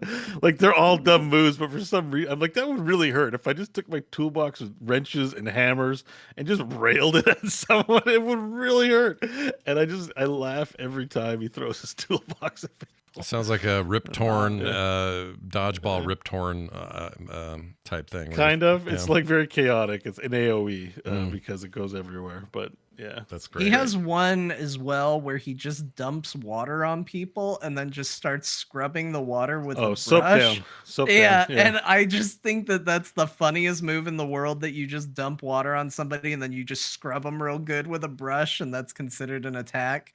But I will say, I think one of the coolest things in this game, and I think it's only for Kiryu, and I think it's only if you do his one particular fighting style, he will get certain custom moves that he can do in some situations. So like if you're near a car, it'll just cut to an animation of him like shoving their face against the side of the car and then kicking it. Yeah, and it's like it's real brutal. But my favorite is I got in a fight on a bridge, and Kiryu went to do an attack, and he just picked the guy up and flung him off the bridge. Wow. That guy's out of the fight. He's gone. He's done. And it was the best. Yeah. Kiryu fighting is like savage. You got a taste of that from the Yakuza games he played, right? So, yeah. He like a lot of the violence is pretty cutesy, but when you play like the Kiryu games, he's just like old school Yakuza, brutally violent, like just smash your head into walls type stuff. It's cool. Yeah. That's great. That game sounds rad. It's good. It's a good game. Everyone go buy Infinite Wealth with your infinite wealth. Okay. These are some of the games I played this week on my own. I played a game recommended by a listener in our community named Tweep. You guys seen Tweep around? He's always around. Oh, yeah. Yeah, Tweep. Tweep reached out to me on Discord and said, dude, you got to check out this game called Lil Guardsman. Which I'm looking at this because I thought the art looked really good. Yeah, the art's very cool. I'll bring up some video in a second. But basically, it is Monkey Island at times and Papers, Please at times. Which may sound like a very strange combo, but it actually works out really well. And he was right. I find it delightful. People on Steam really like it. It's reviewing well. Like it's being received really well. But I didn't even know this was a thing. And the basis of it is you play this girl who does work for her dad one day at the guard station in this fantasy. It's a fantasy realm, but there's lots of technology in it too. A lot of cassette futurism in it. But your job is to, a wizard's coming to speak at a conference. and he has to go through the gate to do it. And you have to question him, and you have these tools. Like you can, if he claims he has no metal on him, you can use a tool that will check for metal detection. And so if he's lying, you can deny his entry. So think, papers, please, but without the dark, political implications. It's a lot more, happy and smiley and stuff. And it's all voiced, has a really great cast of voice actors. And I don't think this is the kind of game they're going to have like an unlimited or an endless mode in the end of it all, because everything so far feels very tied to a story that I want to pursue. And the Ghostbusters are in this. And you kind of end up being, it's kind of Groundhog Day. You keep having to go and do a day's work at the thing again every day for some reason. It just keeps resetting. I don't want to get into why because it's a spoiler. But there's a whole story around that. And the basic gameplay is a really, really fun loop of trying to suss out and be a detective about what's going on there at the border, and also just unraveling the mystery as you check around town when you're doing the more kind of adventure point-and-click style stuff. It's very cool. It's $17 on Steam. It just came out, and I really like it. So tweet big ups to you for the recommendation. Also, with all this Pal World talk, I kind of got in the mood for like, hey, I want to capture some stuff. I don't really want to buy Pal World, but I want to capture some monsters and train them. And I remembered about Like a Dragon, Infinite. Well, no. So I played that. No, I remembered that I loved Monster Sanctuary when it first hit, and I hadn't gone back in a while. I think I played it on Game Pass originally, but I had it on Steam and forgotten I'd bought it there. But I bought it on sale because I was like, I really like this game. I'm going to play it more, and it's probably perfect on Steam Deck. Turns out it is. So I would return to it, started a new run of Monster Sanctuary, and I've mentioned this game before, but it really sucked me in this time. I think it's awesome. It does away with stuff I hate about the Pokemon style combat and collection stuff, and does a lot of quality of life things, like when the fight's over, your characters heal. They just heal. You don't have to have special shit to make them heal. They make up for that gameplay in other ways. They do. The game's basically a Metroidvania mushed together with a creature combat capture thing. And I think Monster Sanctuary is freaking rad. So that's a thing I played. And then all this little guardsman stuff just got me in the mood to finally crack open, which I bought it forever ago, but finally crack open Phoenix Wright Ace Attorney trilogy. Hell yes. Hell yeah, dude. I know you're a fan, John, so I was excited to bring this one up. This is a game that I played. I played the first game back in the day on the GBA, and or maybe it was DS. I can't remember which one I played, but I loved it. Loved that game. Just loved it. And this is those first original 3 games in a trilogy. Remastered, widescreen, all that. Also 100% Steam Deck compatible. This and Monster Sanctuary have become my bedtime game, and I have been playing the hell out of Phoenix Wright Ace Attorney. I'm still in the first game, but I'm getting pretty far. And man, so good. They're so good. So good. They're so good because I don't like visual novels. Not my kind of game. The visual novel genre in gaming, I should say. I like comic books. I'm not talking about those. I don't like dating sims. I don't like any of those kinds of things. This contains a ton of that stuff, that DNA, and a lot of it, you could even say Ace or Phoenix Wright kind of inspired a lot of that genre later on. But this is different, and just the investigation stuff and how goofy and effed up the court proceedings are, because they don't really work the way they show them in the game. Obviously, this is not an accurate representation of the legal system in any country, but it is so fun trying to suss out what's what, realize you have something in evidence that you can use as an objection, and just cream a dude because you nailed it. And also the times where you screw up, you're sure you had the solution and you didn't, and then you take a hit point or whatever off that little bar. It's just a rad concept. It's one of my favorite things Capcom ever did, and I'm enjoying that a lot. There's also, I guess, a new trilogy that came out this month. Yeah, that I want to see. So I want to do this first, and then I want to go check that out. I love them though. They're so good. They're just fantastic. Also a little sexist in a bunch of ways. Sometimes, yeah, you get a little bit of that. I mean, it was a long time ago, and I don't know. some of the stuff would be different if they made it today. I don't know how the new one is. The new one's getting good reviews, but I have zero idea if they've expanded on the gameplay. Seems like it's more animated. It's also a Japanese game. Different values, different culture. Sure. Like you got to know what you're getting into when you get into those. Yep. But if you never touch those and you like investigating things, maybe you liked LA Noire, maybe you liked I don't know, I'm trying to think of another game where you do that sort of stuff. Any of the Sherlock point and click games, those sorts of things. This is kind of that.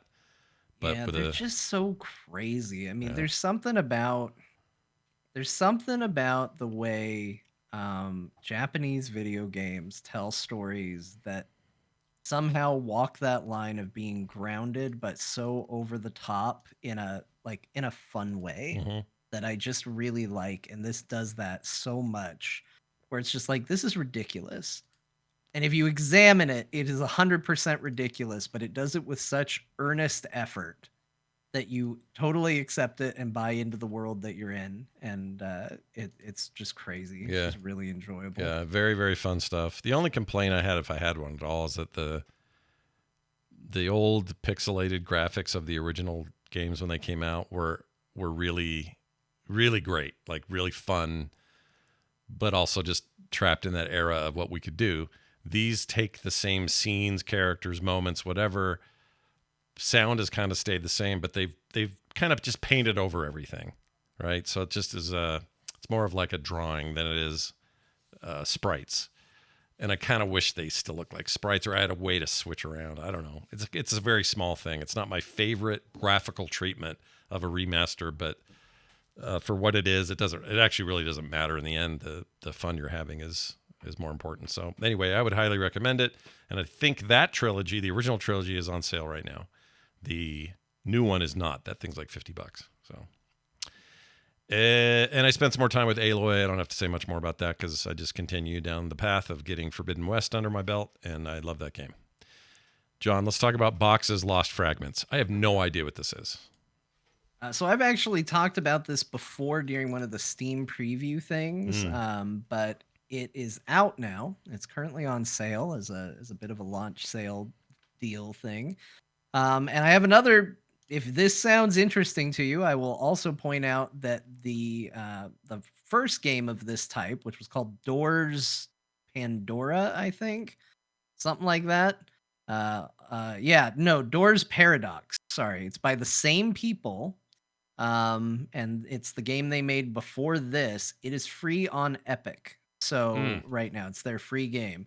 So if this game sounds interesting to you, but you don't want to necessarily buy in, the free game on Epic this week is their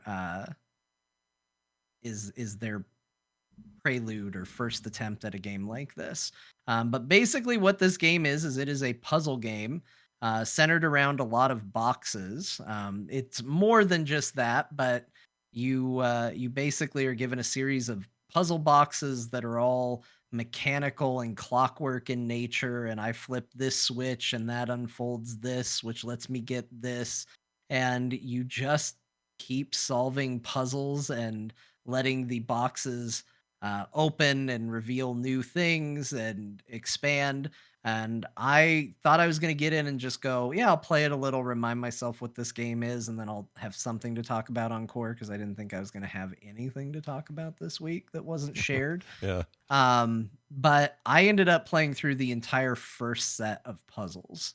Oh, wow. And I got hooked. This game is it's so simple in what you're doing. You are just clicking and dragging and, right clicking back out of things and twisting things and moving levers and all of that. But it is so satisfying to be solving these puzzles and just watching the cool animations as these devices move forward. It scratched that itch, and I can't wait to play more. Like I know I'll be playing more Infinite Wealth this week. I would be surprised if I didn't play more of this, because there's some fundamental need in me to do these kinds of puzzle games and stuff like that. And that's how I feel about this. Like, I feel like these people also took a little inspiration from Myst. Some of the imagery and puzzles just feel very Myst-like in their design. And I'm a huge fan of that series. So It's great. Take a look at it. It is exactly what it looks like. There is a minor story that's happening, nothing super compelling. So it's really just there for you to solve little puzzles and watch cool animations and stuff like that. It's only like $17 right now on sale, so it's not like it's that expensive, but I'm having a fantastic time with it. Can you tell how far you are? Like, are you close to being done, or So the initial you put this key in this thing and it opens up, and I think it says that there are like 5 floors or something like that, and within the 5 floors I feel like there were like 5 puzzles. I might have the exact numbers wrong on how many it is, but uh, there's a decent number. I mean, I'll tell you how long it took me to get through the first chapter, and I would assume that they get harder. At least I would hope so. Yeah. I've played for about an hour, and it feels like maybe I'm about a 6th or 5th of the way through the game. So, it's not insanely long, and you kind of just go at your own pace, and you kind of just poke at these things. But there is kind of the room you're in where you're getting all these puzzles also typically have puzzles on top of them, so you're seeing a little bit of that if you're watching the video version. This room is kind of the gateway hub to where you'll be going and solving the puzzles, yet there is also a puzzle within this room. Okay, so there you go. It's 5. Oh, so it looks okay. like there are 5 puzzle rooms, and each of those puzzle rooms I assume are going to contain this many boxes that you have to solve. So This looks awesome. I want to play this. It's like an escape room. It's just a tight package. Like, it's just great. That's nice. I finally started playing Cocoon. I'll talk more about it next week because I'm not far enough, but you might really like that too. That everybody was raving about it last year, and none of us played it because there was too many games to play. But Cocoon is a very cool puzzle game. It's not quite like this, but I'm getting vibes from this that remind me of that. This looks great though. Totally want to grab this and check it out. Let's see what else we got here on your list. Blaze Blue, Entropy Effect. What the hell is that? Tell me more. So, hey, have you ever heard of the fighting game Blaze Blue? I have. Yeah. Known for really great, character art and, really wild moves and, a unique cast and all of that. Well, I'm terrible at fighting games, so I usually don't buy games like Blaze Blue because even though I think they look cool and I love the art and I love the style, I'm absolutely terrible at fighting games. Well, they took that art style, they took those characters, and they made a roguelike Metroidvania with it. Oh, whoa. And I have not spent very much time on this, so don't consider me talking about it as a full-on recommendation or anything. I want to spend more time with it. I just figured I'd talk about it and get it on people's radar. But this game so far seems really cool. Like, it's a, kind of platformer. Yeah, Metroidvania is definitely like, it feels like it's in that vein, but it's not so much about exploration. You are still mostly just running to the right and fighting enemies, but you get to pick power-ups like a roguelike, or even like a Vampire Survivors. Like, oh, here's 3 power-ups that you can pick for your character, and you pick the one that sounds the best. And then it even has the diverging paths, kind of like Hades, where it's like, well, do you want to go to a room where you're going to get a light power-up or a poison power-up or an electricity power-up? So you pick your room and then you go have fights there, and then eventually after so many rooms you'll get a big boss encounter. I've really only had enough time to run to the right a bunch of times, get some cool power-ups, and fight one boss. That's about all I've done so far. So I have not spent a ton of time with it, but it controls great. Beautiful it plays looking. Very well. And again, if you've ever seen the fighting game, you know what to expect from the art. It's really good looking. Yeah, I like this style. So the 2D animation's really nice. Just the hand-to-hand stuff looks real good. This looks really cool. The only caveat I will put out there is a warning to Scott and people like him. Yeah, anime as hell. Storyline, anime as hell. Get ready for some anime. Like, I don't even know what's going on in this thing. They're talking about training mind link and stuff like that. And I'm like, I don't know what any of this means, but great. I'm glad you're excited. I'm excited. So, yeah, it's very anime, but I'm having a lot of fun playing it for the little bit of time that I did. It's really pretty. Very flashy. Yeah, really, really pretty. I cool. love the look of it. And I look like there are a lot of characters you could use. It's a huge roster, and that's assuming there isn't unlockables either. Yeah. It's a massive roster of characters that seem to play very differently. They give you a little video where you can watch how certain ones play.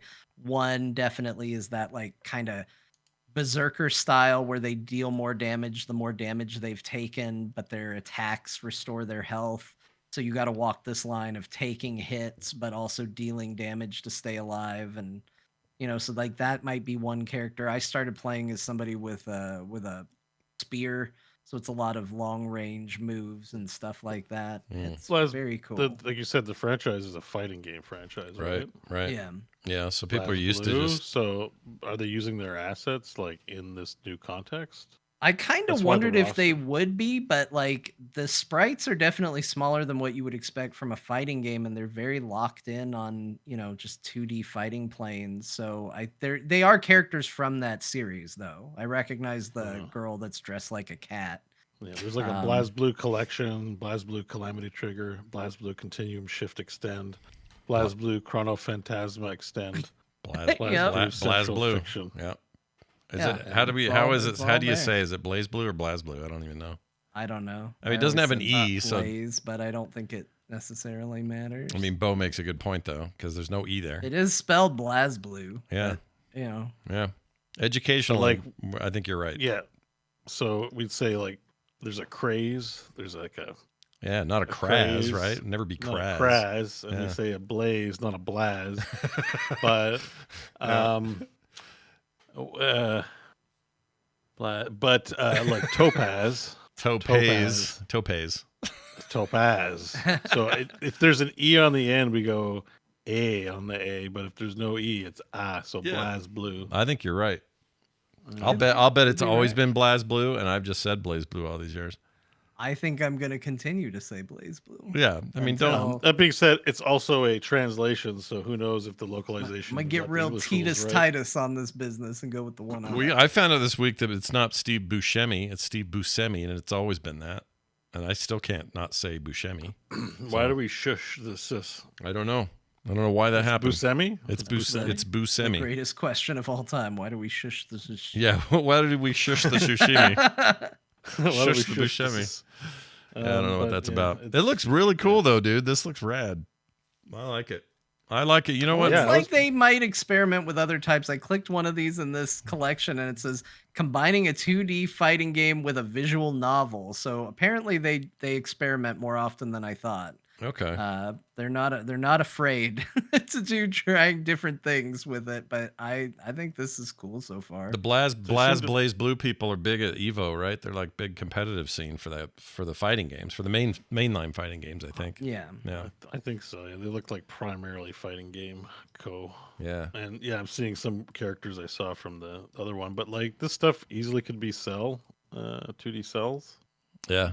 It does look kind of cell animated. But they redraw and shrink down for their game, but like, because my mind immediately goes to, where's the Tekken roguelike? Like I'm like, we could do this for other games too. Not that to diminish this one. This one's awesome, but yeah, something we all know about more maybe. I want to play a whole Yoshimitsu game, I guess. The polish on this is real nice. I'll say that it's very pretty, and like these screens, even these like dice roll screens here where he's on. I mean, they really went all out on this. Jeez. Yeah, I'm getting the finals vibe out of some of it. That's weird.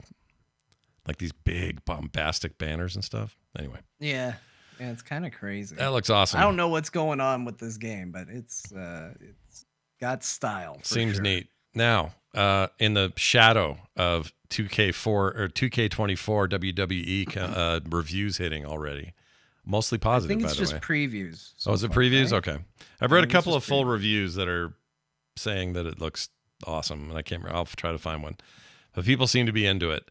Doesn't matter. John's working away on 2K23 content. The frog wrestling return. What happened? What's going on? Frog wrestling came back last night. We're having a major tournament. We're letting everybody just fight everybody as we build up to our big free per-view to end this season, end this version of the game before we go to 2K24 when it comes out. And as a result, we had a tournament. Scott, you're already out of the tournament. Oh, shit. How the mighty have fallen. You didn't even make it to the second round of the tournament. Did you change my pants or something? What happened? No, you gotta. So I did. Everything was random. I thought, okay, I'm not going to plan any of this. Everybody's going to be fighting random opponents, right? Yeah. And so it was just luck of the draw. And because of the number of creator wrestlers that I currently have in there, there was one left over that wasn't going to have a match. So I said, okay, well, one of these matches is randomly going to be a triple threat match. Whoever draws the, maybe lucky or unlucky straw to be in the triple threat, and we'll pick a random match that'll be a triple threat. Scott, your first match happened to be the triple threat. It was you versus the Archfey of Carnage, Diane Tallis, and Patrick Beja. They're both French, by the way. Both French guys.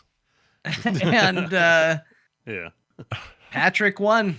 Damn it. He snuck a victory. He's been playing Tekken. That's not fair. Yeah, he has trained. He has trained in Street Fighter. Now I'm assuming Tekken. It's only made him more powerful. Yeah. He's a fighting game nerd. Yeah, Patrick came out ahead. Bo also already eliminated. Damn, dude. Yeah, I got the news. People just came into my stream and were like, "You lost." I was like, "Great." You know what I'm like? He lost to Dunaway. Like Dunaway's sneaky, real good. He wins a lot. I'm like the Patriots after like winning every year for 10 years or whatever it was. Like that's how this feels. Now you just can't get it done anymore. No, I hate it. That's annoying. All right. Well, so what does it mean now moving forward? Is there going to be revenge matches? Are we going to see it? Next week, we're going to continue the tournament and start the women's tournament. We had so many in the first round of this that we didn't even start the women's side of the tournament yet. So that's going to start next week, as well as the second round of the men's. See who's going to progress further. This all should culminate with a championship match between whoever wins the tournament and me as the current title holder, and then we'll have some extra matches for the rest of you. We'll figure out where everybody else is gonna land. So you will certainly still be participating, but you are not going to get your title back by the end of the season. Damn. All right. That's okay. It's a rebuilding season. I'll make it work next time. Yeah, you got to get rid of the jorts, although people will riot if I get rid of the jorts. Yeah, you can't get rid of the jorts. I think they look terrible, but I still think you shouldn't get rid of them, so... Yeah. See, for some reason, I put you in jorts, and I was just like, "Yeah, that's Scott." Even though obviously I've never seen you in them. Never wear. I don't wear jorts. As soon as I put that on your outfit, I was like, "Oh, there's Scott right there." I don't know why it worked, and I agree with you that it did. But I've never worn jorts, to my knowledge. I've never worn them. Period. I may have worn cutoff shorts before and not known it. Ever? Yeah, maybe when I was a kid, I wore cutoff jeans, but not since then. So that's why. I mean, I wear a lot of cargo pants, knee-length cargo pants sometimes, not pants, shorts. But even then, I don't do that much anymore. So I wear a lot of skinny jeans now because I'm 2 notches down on my belt where I used to be. Pretty good. Well, I mean, if you put in the work, you definitely got to show it off. Yeah, you got to show off your deal. So now my belt kind of bulges out the side a little bit because it's used to being trapped by the metal pieces, and now it's pulled beyond that, and it's like this weird little tumor of a belt. I got to get a new belt. Yeah. It's annoying. All right. That's awesome. Watch for more of that coming up soon. Bo, you only played Infinite Wealth. That's all you played. Yeah, I mean, I played some Pal World. I did Raid and World of Warcraft and all that stuff. Yeah, you did your usuals. Usual suspects, but in terms of, stuff to share, nothing unusual. Just, Infinite Wealth. There you go. Well, in that lovely case, let's take a break. When we come back from this break, the 3 of us are going to listen to Dear Martha. Well, 2 of us will, because one of us plays Martha. Or no, plays Martha's husband. Anyway, that's coming up. That'll be a Steam review, it looks like, today. And then we got some other news to round up, a couple of bits of correspondence and more. So don't go too far. We'll be right back. All right. I'll resume the show right now. Here we go. Okay, everyone, we're back, and it's time for Dear Martha. So prepare yourselves for Dear Martha and a reading of a Steam review. Are we to guess this one, John, or is this just a no game here? But definitely don't pull it up for the stream to see. Just gonna read a Steam review here. One of those, eh? All right. Yeah. Well, let's get to it. Here you go. My dearest Martha, I present to you now my review for the video game Sex Coach Hot Yoga Prologue. Martha, there was no yoga. Where is the yoga? Yours in this life and the next, smoking off. What did they give it? What review did they give it? They gave it a not recommended. Really? No yoga in Sex Coach Hot Yoga. Oh, I just brought that up, and clearly it has the other thing. Normally they warn you by putting like a splash page up, but no, the very first image, the very first video image is just a still of some really gnarly doing it going on. I mean, even Pornhub puts a little symbol up before you go. It goes bum bum bum bum bum. Then it goes. This is just like bam. Man, your familiarity with that tune is great. I love that. I saw it on YouTube. I don't go. You don't know that? Yeah, I have no idea. I've never been there. Somebody TikToked it. It's fine. An older boy told me about it. A podcast I listened to mentioned it. An older boy. Oh my gosh. That sounds like junior high to me so bad. I've heard that exact thing out of some kid's mouth back when I was that age. Some older boy showed me a penthouse or something. An older boy. Who's this older boy? Oh, I'm not going to say. It's like, no, you brought it yourself, you weirdo. Anyway, that Pornhub song, just a quick note, that's a great way to mess with people if you just put it on your phone and just set it aside and play it out of context and see who looks down, see who freaks out. See who looks up and goes, what the hell? Is it this one? Hold on. Pull it up. Like in the doctor's office or something in the waiting room. Is that it? That's the one. That's on YouTube. Play that in the dentist's office when you're in the waiting room. You can get that on YouTube, everybody. Go to use that on your friends and your unsuspecting strangers, and have a good time with it. Okay, it's time for a little news. Nothing major. It's kind of a slow week, but it looks like John's right. I'm going to go ahead and concede this one. All the early reviews for Suicide Squad are saying it's terrible, and I think John wins. I'll relent.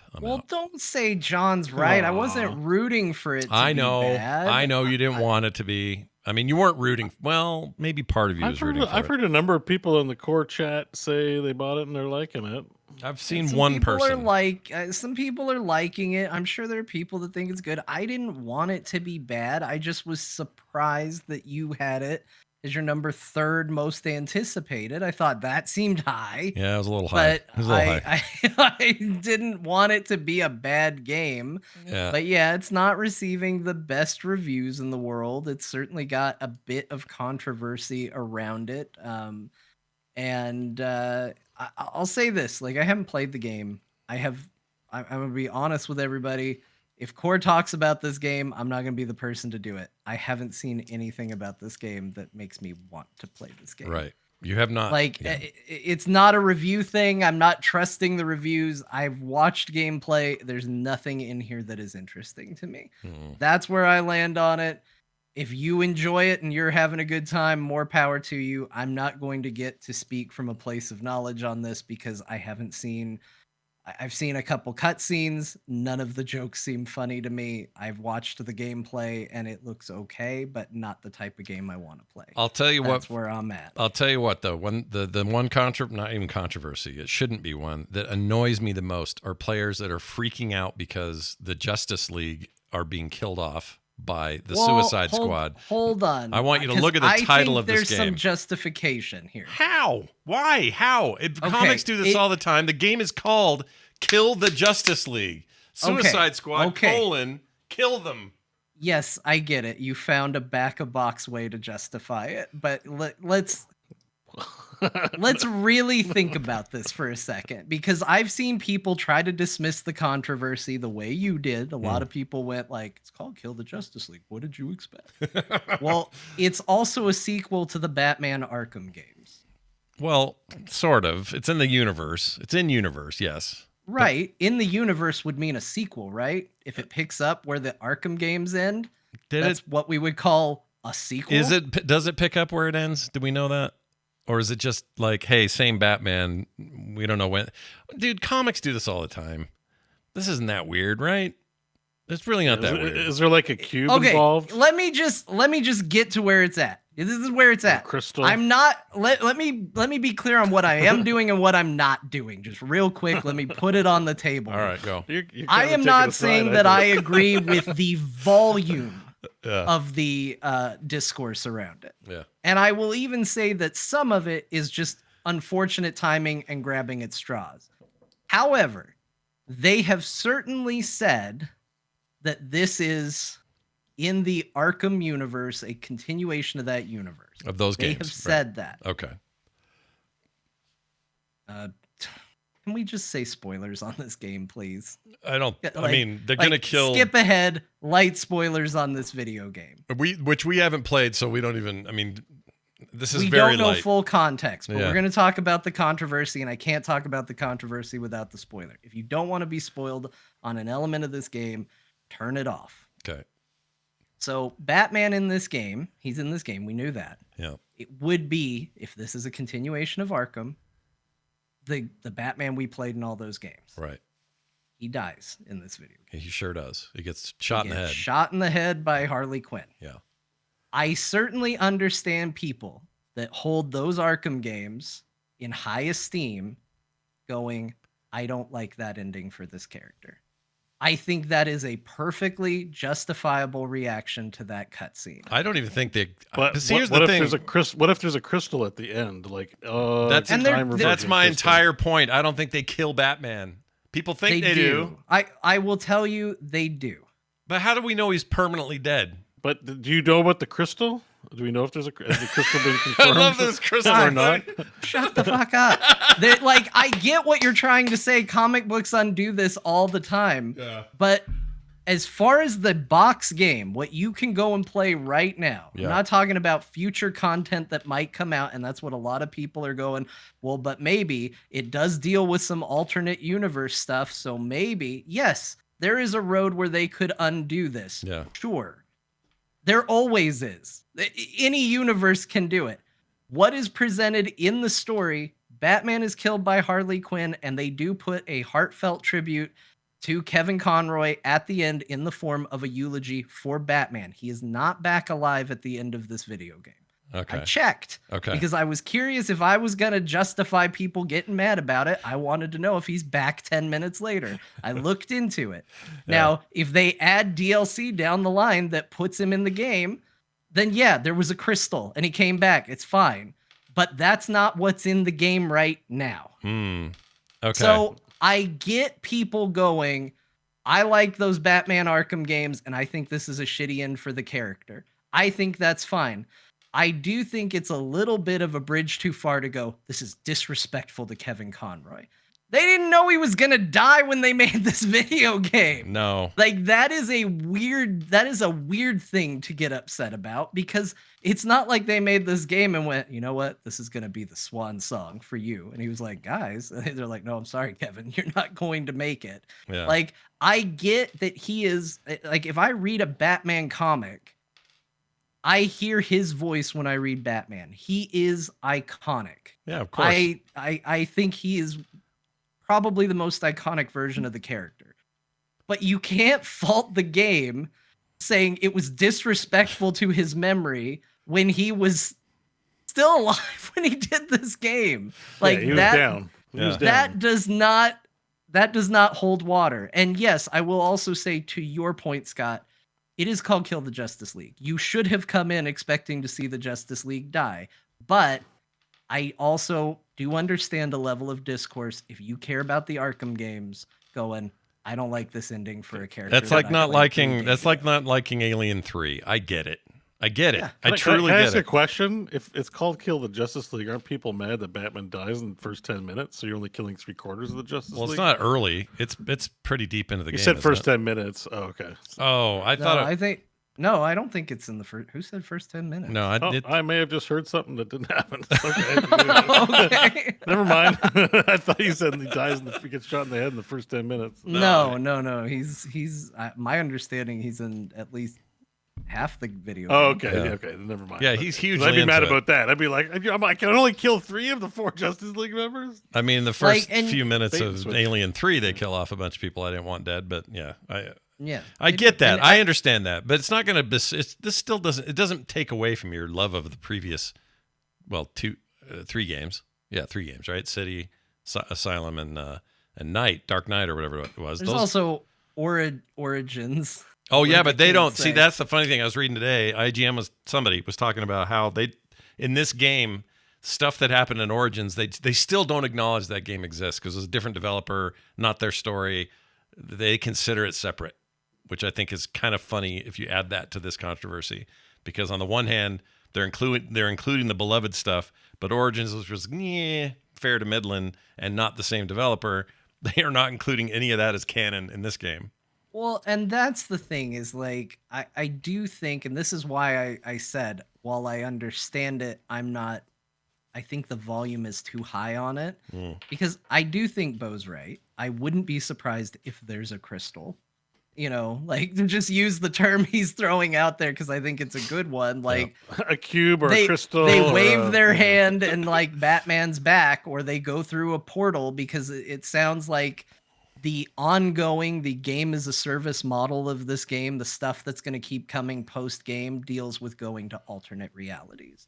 And it wouldn't surprise me if, one of those realities is the actual Arkham universe or something like that. Mm-hmm. So I still think that there is very much a chance that this is somewhat being blown out of proportion, but like it might even be a bonus core at some point. My rant on not telling your full story in your box game is a huge pet peeve of mine. So I do think you have to judge it by what's there, and what's there is this story. And I can understand frustration with this narrative, but it doesn't take away from your experience playing the other Arkham games, but it isn't a great ending to that. No, I agree with that. narrative. I agree with that. I think the way that this gets solved is they should have never done that. They should have said this is a separate story, and it doesn't matter. Kevin Conroy plays Batman in all sorts of alternate things. He was in Batman 2000, or what's that called? Batman Beyond. I mean, he was Batman in the Phantasm Mask thing. He was in the animated series in the 90s. Like you hired him as often as you could to be Batman. So you could have done this again with Kevin Conroy, with a lovely send-off in it to Kevin and the character, without saying, well, this is a sequel. This is a direct sequel to those games. I think that's a mistake by the developers. They shouldn't have done that. They knew that was going to cause a stink. They may even done it on purpose, thinking that may help with sales or get a stir going. And maybe they're right. I don't know what the end result on sales will be. But I'm, at this point, more concerned that the game sounds like it's kind of bad. And I was really hopeful, and it bums me out. I mean, it looks good. I'm watching like while you guys are talking. I'm watching like video of it, and I'm like, it looks beautiful. This game I is would bad. say I would say go look up gameplay, see what you think of it. It's not. This is already a genre that I'm not particularly interested in, so it's not in my wheelhouse to begin with. Then on top of it, I just don't think from what I've seen, it's well written. But it's not for me, but that doesn't mean it's not for you. So I would encourage people to go out and look. We've heard from people in our Discord saying they like it. The reviews are middling. They're not bad. This game isn't getting like 3 out of 10s. It's getting 7s and 6s and stuff. Like that usually means there is an audience for the game. Like that's how I tend to look at review scores. If it's super high, it's a game that extends beyond genres and you'll probably like it. If it got a really high score, I'd go, well, this isn't a genre I normally like, but maybe it's worth trying it because it transcends that. This sort of score tells me this is for people who like this, and maybe you will.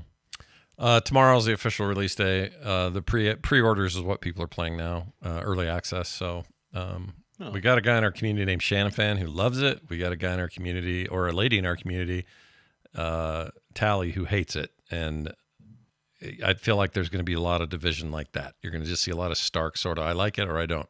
Some people have said they're worried it's too much like the Marvel Avengers thing in its desire late game to create a looter shooter game as a service.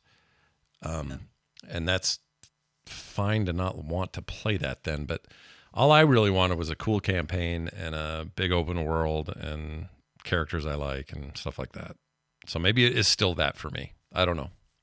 I don't want to judge it harsh. I don't want to judge it because I haven't played it. I don't know. It just seems everyone's a little sour on that whole mess. So, well, I think it was going to be a popular game to hate on. It certainly has had a rough road of development, and sometimes it can be hard to see through what is people wanting to dislike something versus what is people actually disliking something. So, again, I can't speak to it. I haven't played it. I actually kind of hope you do play it, Scott, because it would be nice to hear from someone who's going to play it, or Bo, if you want to play it. Because I do think it's good to have somebody who actually has put it in hand and is judging it. But I've seen enough to know that I'm not going to spend money on it. Yeah. And Rocksteady didn't decline to do codes. That got a big controversy too. That got everybody riled up. And I think it was Danny O'Dwyer pointed this out, and he's 100% right. Like the last time a big stink like this about that happened that I saw was Doom, the relaunch of Doom 2016 or whatever. 2016 Doom, yeah. And that game was phenomenal. So while it can certainly be a mark of a bad quality game, it isn't a guarantee. Yeah. That's usually it's more of a movie thing anyway. Movies are known for that, but games can vary. Plus codes, you have a hot property, so you're like, I don't need to. Yeah, I don't need to give it away for free before launch. Yeah, exactly. So we'll see what happens. More in the news. WoW Classic team bans GDKP in Phase 2 of Season of Discovery. Bo, explain. Right. So I know this news doesn't affect everyone, but I think it's a big deal for the WoW community because GDKP is basically, and I've never participated, so I don't know the exact mechanics, but essentially you bid with gold on items, and whoever has the highest bid gets the item, and at the end of the raid, all the gold that's pulled up is split evenly by everyone who participated in the raid. Oh, so those who don't get anything, they get something for their time. They get money. So it encourages people to continue showing up for raid long after maybe they got all their best in slots and stuff like that, but they can still farm gold from people who are willing to spend. It's a controversial system, and like for Phase 2 of Season of Discovery, they've just taken this hardline stance that they're going to ban GDKPers. Now, I think this is like an indirect way to ban real money transactions, right? Because it's a gold arms race. As if you don't have a lot of gold and you can't compete in the bidding war for items, maybe you do a real money transaction, get a whole pile of gold, then everyone in your raid does it, and all of a sudden, you're RMTing. Yeah. The lack of, so we don't experience this in the core guild. First of all, you should join our guild and just chill out because we don't do any of this shit. Everyone gets items and it's fine because there are mature adults in the guild.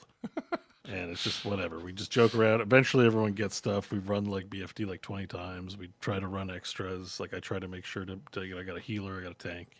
Yeah. We have a good time. And it's in support of the show. So I'm not going to do anything like just implement a system like this. And I'm like, I feel like if this was an option presented to me, I would just quit the video game. But apparently a lot of people do this stuff and it's pretty normal and people are up in arms, but they're still insisting on policing this kind of behavior. It's just interesting because normally I think this stuff goes not under the radar, but they'll directly ban hackers and people who are doing exploitative things or they're doing the RMT, but now they're actually just going after the people, the end user at this point, and it's more of I don't know how they detect it if you're doing it in your own Discord and voice channels. Yeah, I was gonna say, how do they police this? So it's kind of a police. Weird. Yeah. I think you just report people for it. They investigate, and you get banned if you're caught doing it. So I guess they can tell if you did a gold exchange at the end of your raid, that kind of stuff. But then people get around it by saying, we do this later at the guild hall, our fake guild hall. We'll all meet up and we'll all pay out then, or we'll do it one at a time over a week. Or there's ways to get around all this stuff. So I'm honestly flummoxed by why they give a crap. This isn't. I think it's to curtail RMT. I think it's rather than go after all because there's a lot of gold available because when you hit max level, when you do your quests, you don't get experience anymore. You get gold. So at level 25, you're getting like way more gold than you'd ever get normally playing the game at that level, because that's the end game. And then it's World of Warcraft, so there's always somebody out there going to one up you. Somebody's going to, people are farming the heck out and charging crazy prices for consumes and just like drops, like world drops that are like worthless normally, but because they're going to be relevant in the next phase, that kind of thing. Like there's items on sale in the auction house for like hundreds of gold. And for those wondering what RMT is, real money trading is what that means, by the way. Yeah. So some people may not know what that is. So it's World of Warcraft. It's always had a player base that can get out of control, particularly Classic, because it doesn't have a lot of this maybe systems in retail that disincentivize a lot of that stuff, And they're just straight up just going to ban people who are doing it. So I thought that was just interesting because it's going to take a little more effort. I don't think you're going to detect it with bots, and they're not always have a great reputation for responding to client service reports. It seems like it's going to be messy, I guess. Yeah. But, still curious how the layoffs of all those community managers / GMs in the game. I wonder how it's. I'm like, I hope this doesn't affect Classic. These layouts, just selfishly a little bit. I'm like, well, that's the game I'm playing. I hope Classic's gonna continue to run. I'm enjoying it. I think it will. I mean, I think it will because I'm like, it's a big moneymaker, right? Like there's a lot of, I don't know what percentage of subs you would identify as Classic customers versus retail customers, but I'm only playing Classic, and I think there's quite a few in the guild that are only playing Classic. Some do both. I can tell you, since we had they're getting money from me just on the strength of Classic. If there's enough there, they're probably not going to mess with that money, I don't think. We had that whole discussion last week about the layoffs. I can tell you, after a week or so of this, I've talked to enough people on the inside to say pretty definitively, morale at Blizzard Entertainment has never been as low as it is right now. It's bad. Yeah. I don't know what that means. Oh yeah, it's for one players thing after another. Just ever since the scandals hit. Yeah, it really does. Like it felt, and I think the reason it's so low now, this is just a guess. I don't want to take anyone's opinion and air it, but part of it is I think a lot of people did really see the acquisition as a lifeline, like a way to get a life preserver out to people who've been struggling, and it didn't turn out to be that way exactly. It may in some ways, but not in the employment way. Right. So I think that I don't blame any of them. That's why I got so mad and kind of rage quit my account last week, because I was just like, this is not cool, man. After all this, you're still going to do this. And some people have been so many things. Yeah. Lack of job stability, but also they don't pay. People take pay cuts to work there because it's Blizzard. Yeah. I don't think they'll be doing that so much And then anymore. It's in Irvine where nobody can afford to live. Right. The only advantage of Irvine is that there are lots of game devs in Irvine that aren't Blizzard, so you have other fallback options. But the problem is they're all laying people off. So there aren't landing spots for these missing jobs at Blizzard now because they're all doing it, big and small. A few have done it kind of under the radar because these are such big news ones at Blizzard. There have been other companies that are just like quietly laying off 200 people here and 400 people there and kind of getting away with it because nobody's watching them right now. I don't know. I hate that whole thing. Sucks. It just seems to be happening. Not even just in video games, but in tech and even other industries too. Like tech and media, and tech media, games media.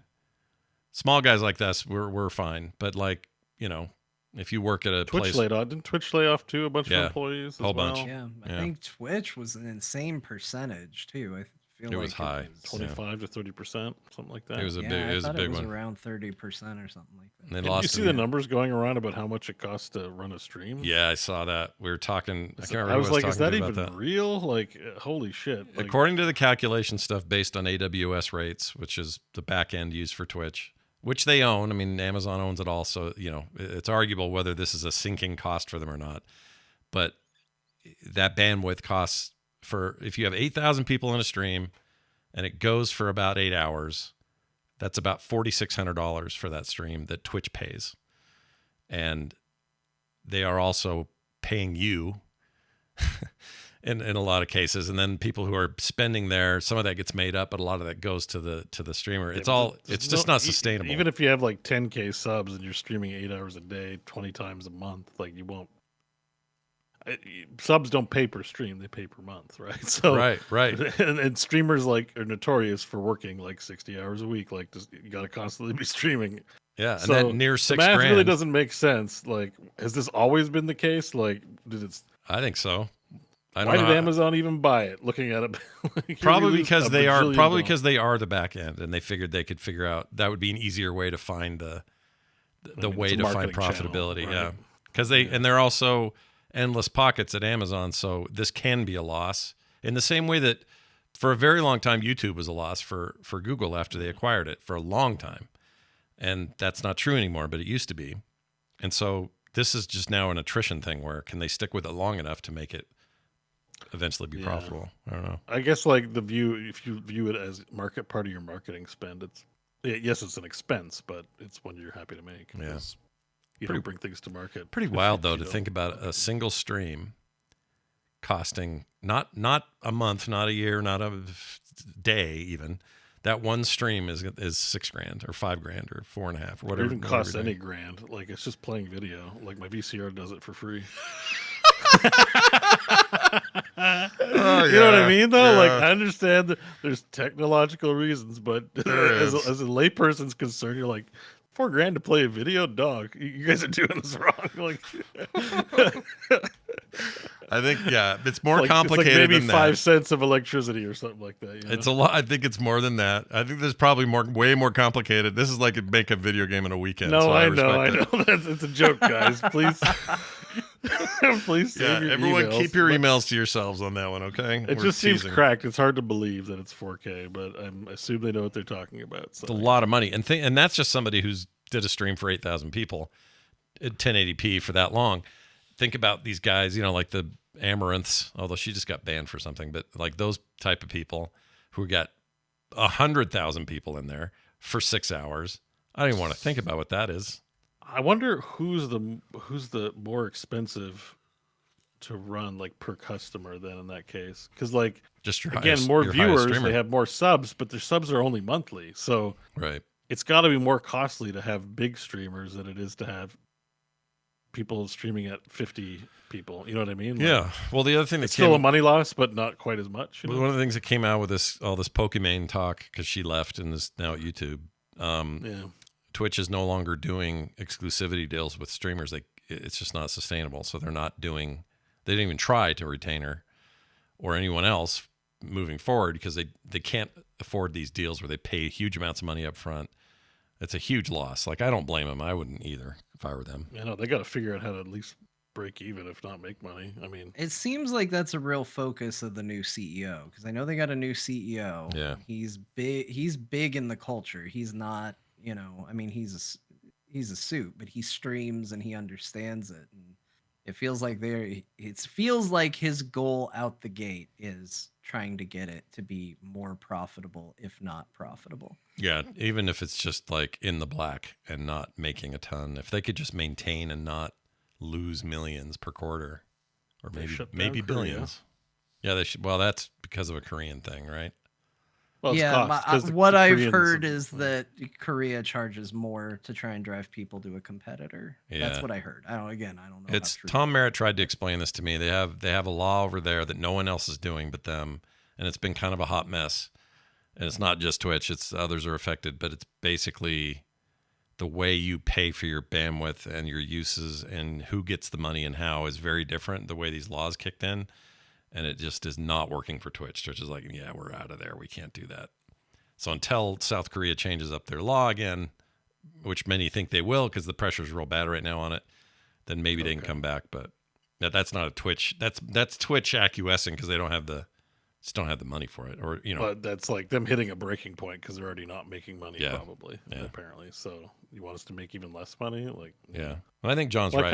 That new CEO figure something out for them, like I know. I agree, dude. I mean, Twitch is an institution at this point, right? You can't just the concept of too big to fail is always such a weird thing to say, but sometimes it feels right. Like, imagine if Google one day just said, you know what, we're done with YouTube.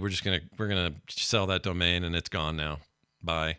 That seems insane. Left with Vimeo, right, or Dailymotion. Ugh. It seems insane. It seems like a crazy thing that would never happen, and it probably won't. It's a little like, I don't know, NBC's been around forever, probably never go away as a network.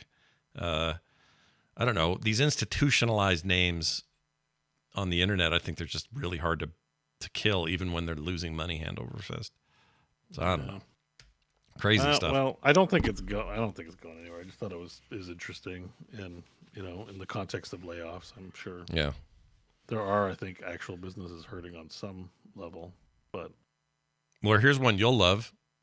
Embracer Group bought Eidos, and they're canceling Deus Ex sequel that we didn't have announced yet, but they were working on one actively, and now they're not. They laid everybody off. How many people told you this, Bo? How many people linked this story to you? Because I heard was sad and then immediately thought of Bo. Scott was the first, and I responded. I tagged Embracer Group, and I just said, "You guys suck." You used every character. Bo was like Max charactered my tweet, basically. You were like an indigenous person who does not waste any of the buffalo. Every character that X offers, Bo put suck in, and it was pretty impressive.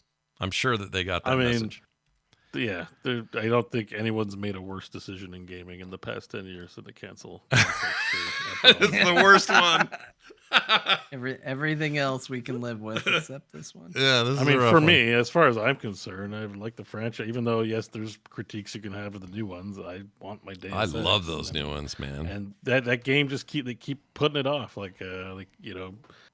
it keeps getting postponed and set aside, and now it's just canceled because some asshole company decided to buy it and be like, "What's Deus Ex? You should stop making that." Yeah.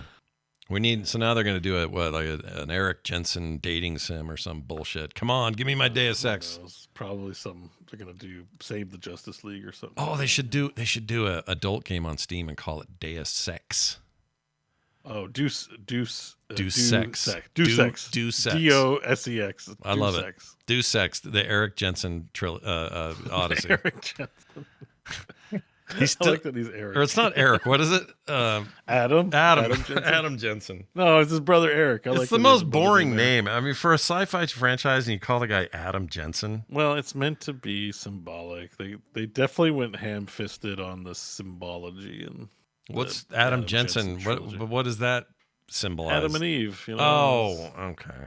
The prototypical transhuman or something like that. It just feels like. I mean, it doesn't really make sense, but when you watch the trailer and see how how much they riff on Icarus and Daedalus and flying too close to the sun and all that stuff, just feels like something you'd hear at a DMV. Eric Jensen, you're up.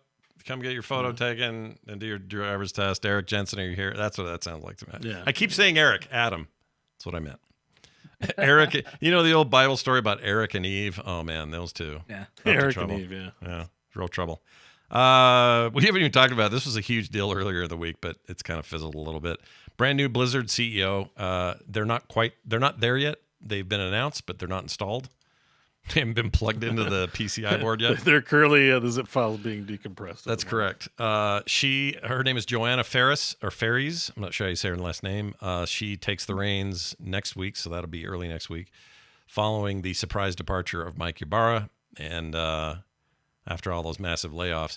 She was previously a big shot over at Activision with Call of Duty. She was essentially, for a while there, she was the person in charge of their esports stuff, and then they called her a commissioner or something, and then she got moved to franchise head of all of Call of Duty. Not a small thing. It's still the biggest franchise in the world, so not that small of a gig. Anyway, they moved her over. A lot of people are kind of mixed on this. Some people are really stoked to hear that a woman will be in charge over there, that she's got all this cool experience. It'll be nice to have, a different perspective of the company. Others are like, and a woman by herself. They didn't even feel the need to hire a man to be there too. They actually way to go. They figured it out. Yeah, like somebody's caretaker, like last time. That sucked. That was so weird. The only complaint I've heard about this is nothing to do with her, but that they fished for a new leadership out of the Activision side, where a lot of these problems, at least in the minds of Blizzard, come from. Not that she's a problem, but you're pulling it out of the place where we're already having these conflicts. Why don't you pull her out of Blizzard somewhere? Somebody in Blizzard who's already been here, understands the culture, whatever that even is today, all that stuff. And I understand why that might be frustrating. given all this history with Activision. But that being said, she seems cool and capable, and she's had a couple statements where she's very excited and wants to, get in there and get her done. And yeah, I thought, her statement acknowledged what I think would be the obvious concerns would be. Like her statement even said, coming from Call of Duty, I understand that's probably a scary prospect because Activision and Call of Duty is not run the same way that Blizzard properties are run. And I said this to you guys, and it's very easy to write the words, it's very different to follow it. And we'll have to see. Am I glad that it acknowledged, because you hear Call of Duty and you think, oh great, they're bringing in the Call of Duty people. That's the last thing I want here. But acknowledging it is something. It's a step in the right direction. We'll see what it ends up being. But at the end of the day, and I said this to you guys and when we were chatting about it when it happened, this is a CEO role, and it really doesn't matter. You look at the past ones we had Ybarra, he was awful. We got to see his true colors right out of the gate. I was never a big fan of J. Allen Brack. And even Mike Morheim, who is probably the one that's the closest we get to, going, oh, the good days of Blizzard. He was the captain of the ship that we found out was a real bad ship, had holes in it. He was never named. I'm not accusing him of anything before anybody jumps on that. But at a certain point, when you go, hey, everybody in the below decks are doing some really awful things, you do have to look at the captain and say, what's going on? So, yeah. At the end of the day, they're the CEO. They're going to be another suit, and I hope it's good for a company that I care about, but we're just going to have to wait. I hope she's good for the company. I hope she's good for the employees most of all, and I hope that her passions are to not just be profitable, but also, all ships. What's the word? What's the phrase? All ships rise to the any port in a storm. Rising tide sinks all ships. No, wait, that's not it. Not sinks all ships. Wait, that's not it. Is it? A rising tide? A low tide raises all ships evenly. Raises all ships. Okay, and not raises like blowing a building up. Raising. Okay, I get it. Well, anyway, well done. And then some good news, everyone. Deep Rock Galactic Survivor comes out on the 14th. We just got a date. So get ready to Vampire Survivor your way through Rock and Stone on the 14th. I'm actually very looking forward to this. I'm going to get it immediately. Fantastic. Now get on the riding pump rails drilling game that we all want after playing the game one more time. I love it. Also, T-Tech22 in the chat says, all ships rise loose lips. I like that. That's a good one. Yep. All those good nautical sayings. You kind of nailed it. That's a good question. Oh, look here. We got some correspondence. This is, first of all, a text from someone who says, the next Metro game is a story-driven VR adventure, as we talked about earlier, where you turn into a supernatural being while you look for your wife. I read that headline as Mario at first glance. Got me excited for Mario VR. Does Core have predictions about Mario VR? I don't think Nintendo's anywhere near doing VR things. I think we're still 100 years out from Mario VR. We are well past Mario VR. It's very red. He plays tennis. Yeah. The console did not do well. It was called the Virtual Boy. It was known to cause headaches. Yep. It's a piece of shit. Although I would take one. I would take one and have it here because I'd love to have like a vintage. Scott, it's a piece of shit. If you have one, please send it to me immediately. Just as a collector's item. Like I want that. I want the PlayStation, or I want the Nintendo PlayStation. There are only like 2 of those made, so you're never going to get one. Yeah, good luck. Nintendo can't afford 1080p screens in its production chain. And when they do get them, they only run at like 30 frames per second. You telling me Nintendo's going to get a manufacturing facility that's going to make screens that do 90 FPS minimum and a storefront that can do 90 FPS? Like, come on. I want to believe that they're going to create the most powerful, intuitive, amazing virtual reality experience, but the one caveat is everything is red. Yeah. And friend codes, more friend codes. And he They could uses probably friend afford- codes to log in. Yep. Yeah. I mean, I wouldn't hold my breath, but Nintendo has surprised me before, but I don't think this is on their radar. I think if they actually did VR, they would definitely nail it. And I'd love to be wrong and them to have a superior product. Can you imagine the gameplay you would get out of the best of Nintendo for that? I mean, they would be that would be amazing because they know what they're with when it comes to gameplay. They're responsible for so much of what games are and continue to be that influential. They could really turn it around in that space, but like you said, Bo, I can't see them doing the hard. They invented cardboard. They're so like they're to their credit, but it's not even, it's maybe mean, but like their business acumen is to have like reliable product. Hilarious for the Switch, but like, yeah. So they don't compete on cutting edge tech. Not anymore. They're usually behind, and they trade on the strength of their properties and like a solid product. Although honestly, that store is an embarrassment. But apart from that, Switch games run great. Like, yeah, they're fine. I don't have a problem with the games, but I'm just saying, like, that store, the performance of that store is freaking embarrassing.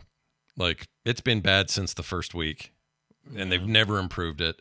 It has no music. What happened to those days where I could count on stuff like this while I shopped? Yeah, I should be able to shop. That makes me want to spend money. That's it how does. they got it. It absolutely It's does, true. and it pisses me off. And we're all holding our breath just to find out if your libraries are going to move over to the next console. Yeah, I'm not really holding my breath. I don't think anyone spent as much on an online store for Nintendo on average than this iteration. Oh yeah, for sure. The internet, when they announced Super Nintendo Switch or Switch My Butt or whatever the second one is, Switch my butt. and it comes coupled with your transactions will not carry over to the new store. The internet, there's going to be a YouTube shitstorm. Anyways. I'll be so pissed. They can't do that, dude. Yeah. They can't do that. I mean, they can, but read they better read not. your terms and conditions. The answer might already be there. Nobody's read them. Yeah, but it's the probably answer might already be in there. It's probably open ended, right? Or they've made it so if they don't want to do that, they're covered because they're Nintendo can cancel this license at any time. That kind of thing. Yeah. Well, anyway, there's that. We got a text here. This is about. Oh no, we already did that. Let's do. Oh, you guys, mashup time. We got a mashup.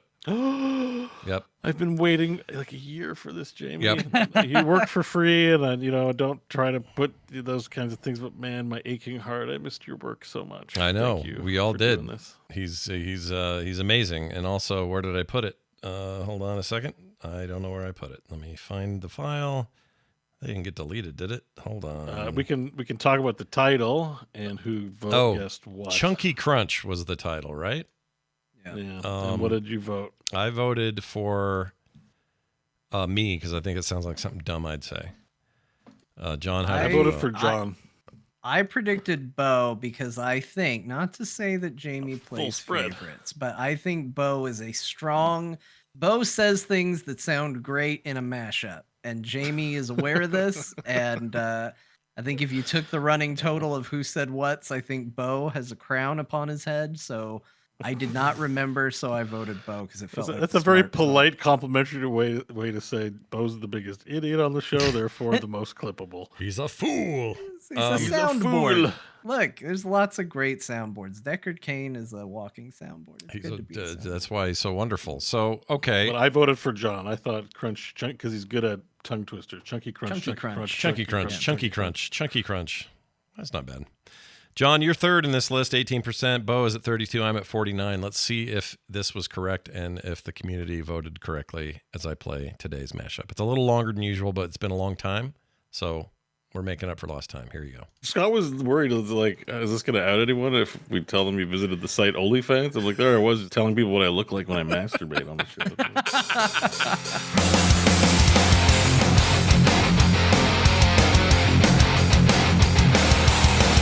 saw a He was like, schizophrenic guy's wiener. oh, there you go. You know, saw wiener. There was a guy who was trying to prove to an imaginary person that he didn't have a skin graft. So he pulled down his pants, saw the butt, saw the pecker. Wow, the butt and pecker. Butt and pecker, pants Button all pecker. off. He got My the combo. favorite fantasy tavern, Yeah. the Button Pecker. The button pecker. But if you notice, it says genital jousting, but everything in it's like hot dogs and bananas and sausages. Well, I mean, they look like penis and balls. But the balls have a butthole, and you stick your penis in the butthole. Yeah, I mean, come on, Scott. We know what's going on. Nice try. Because my I taint have taste a like, move- John? Give us a flavor profile on both. What flavor is Oddly, my taint? salted maple syrup. In some ways, it's booty butt cheeks, aka. Can I use that? I want to use booty butt cheeks for other things. I love that. Yeah, no, I don't own the trademark on that. My booty butt cheeks are all yours. All right. I will grab them with glee, hold them tight, slap them once or twice, and use booty butt cheeks in my future. You ever try to do a lake run, but whatever's in there's too big to fit out the hole, and you're like, I was on the toilet for 20 minutes, and I had to put it back in. Not put it back in, but they like, have a word for I that. feel like What I've got does a. that mean? They have I a feel word. like I've got a giant shit that needs to come out in my ass. How did you put it back in? Well, it wasn't actually out, but it's so humongous. Yeah, but Here's you what chose happens. the word "put it back in." What did you do? I contemplated getting, you take apart a wire coat hanger and clear it out. I'm like, I think maybe you need to do that, but I didn't do that. But it wasn't outside. I wasn't prairie dogging. It won't go out the hole. It's too big. He's not This guy has more viewers than me on an average day. Maybe I should get some hot female avatars of VR chat and shake my ass for But money. don't change your voice. Do a voice as Bo doing a lady voice, though. You'd be Video going, game. Hear it. hello. I can't talk like a lady. Hello, everyone. But nobody would know. Let's just do it. Hold on. Let me close my eyes. Do it again. Take a load off. Why don't you sit here and tell me about your day? No. It's not sexy, my soft voice. Just close your eyes. No. Like not Maybe my balls are really heavy. your balls. Definitely your steel giant balls. heavy balls. Yeah, I that's gotta it. lose 10 pounds all in the ball. If I don't get these balls down, you gotta take steroids. They'll shrink right up. Joe Catelli or whatever, Rick Catello, Rick It's in Riccatelli. our Google Doc, man. Just look in the doc. It's written. It's written right there. John Riccatello. I like your fake. I like these fake names. They're good. Ryan Gosling was amazing. Oh, he was so good. He's so ripped. Bo, he's your age. What's your excuse? Why are you not that? I know, man. He make, Wow, Scott, you really came after Bo with that one. he's like, look at Ryan. Why can't you be like Ryan, you fat piece of shit? Wow. It came out more harsh than I meant it. Holy shit, Scott. Way more harsh Scott, than I meant it. Scott, I am Knuff. You're Knuff. That's right. Bo farted on his way back to his microphone, and he says it's really. Now I gotta exist here. I'm dying of toxic sludge. Yeah. What is it? It's all those pepperoni sticks. I didn't eat any pepperoni today. I had a what do they call it? Like a chunky crunch, like a KFC chicken burger today. I had a chunky crunch. My brain blanked out for a minute, and I thought he was describing the fart, and I just was like, what is Bo doing? And then I realized we had moved on a little. Well, the correct answer, John once again proving he's smarter than the rest of us. He voted Bo, and that would have been correct. Chunky It was crunch. nice of you to guest star on my episode of the mashup. Yeah, you were in there a lot. Yeah, we were. It was only me. Occasionally featured on this match. And I'm mildly irritated because John was like, Bo's the most clippable. And I'm like, come on, Jamie does a good spread of everybody. And he literally just nosedived into my taint. You are you are very clippable, though. He is correct Well, in that assumption. Lack of filter sometimes. Nicely done. I know he's got more in the hopper he's working on. I love them. Then we're so- getting our John and Scott special. He's specializing us. Yeah, he I probably just was is. first up to bat. Probably a little bit, but You we guys love him. definitely say unhinged. Unhinged.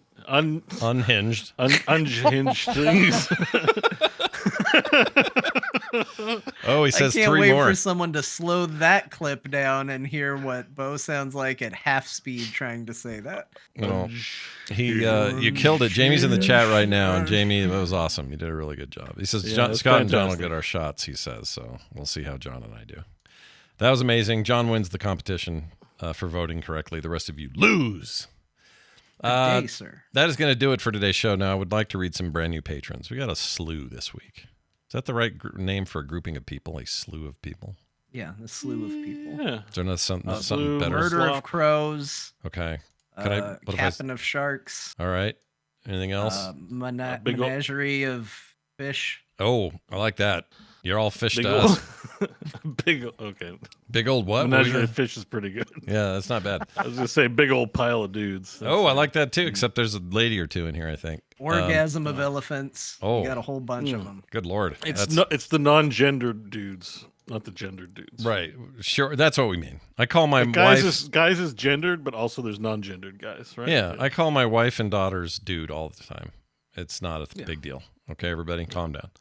Patreon.com/core show is where these guys went and signed up. Barrington Mattis, George Cuneo, Mike Erdley. What's with all these last names? Y'all just. There's no L in that name. I'm Erd- just You gonna were say, try it again. You were and- adding letters. There's no L in that name. Just give it another go. Erdy. It's Erdy. Also, Kyle Duchek, who is also Galaban. We know him. He talks to us all the time on socials. Nice. Lorath, Hobo Pope. It's pretty good. Robert, Mark Jones, and Scandrel the Game Cat. All Really, those you're people. gonna say Robert and not play the clip? Oh, what? You know what, John?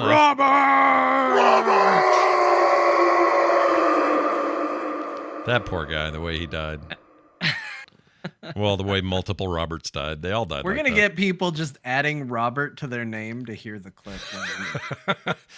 Somebody. It's gonna be like thanks to Mike Robert Smith, Mhm. Robert Patricia Jackson. You know, like Yeah. throw it in there. Get ready, everyone. That's coming. You just know it is. But we love these guys because they signed up for our Patreon, which helps pay the bills around here and gets them some cool benefits like no commercials ever, pre-show and post-show content, monthly hosted bonus shows. There's 2 up from Bo in a row, by the way.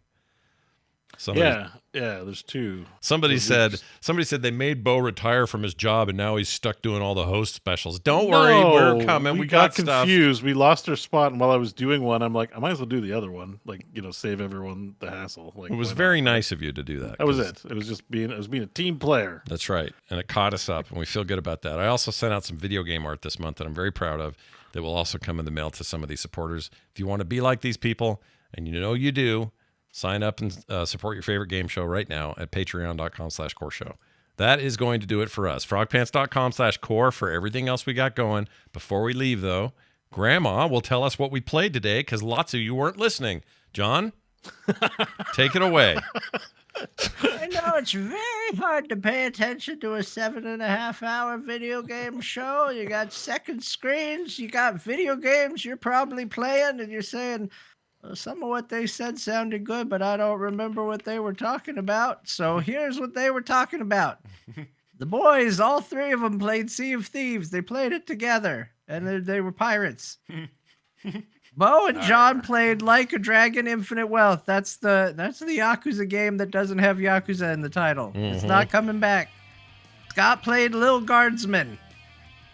He played Monster Sanctuary. Yeah. He played Phoenix Wright Ace Attorney Trilogy. Yeah. Just the first one, but the whole thing's got trilogy in the name. It's a little confusing, but you'll figure it out. Yeah, it'll happen. And he spent more time with Aloy. Figure out what game that is, because he didn't write the title for me. Horizon Magnum Opus. No. Go find it, whatever it is. Forbidden West. Anyway, keep going. Forbidden West. Yeah. John played Boxes, Lost Fragments. He played Blaze Blue, Entropy Effect. If you don't remember that, I'll forgive you. Let me say it again. It's Blaze Blue, Entropy Effect. Just throw some words together. You'll probably find it. And he played WWE 2K23. Great. I get to say that again every week. Bo also played Infinite Wealth. I already said it, but I'll give him a special shout out. Yeah, why not? Thanks, Grandma. 2 for the price of 1. That is going to do it for us. Thank you all for listening. We'll be back next time with more.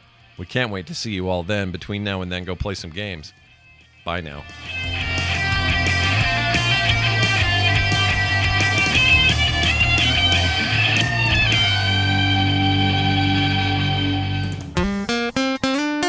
Get more at frogpants.com. Some have even theorized that the tower is a sort of primordial soup. Oh, man.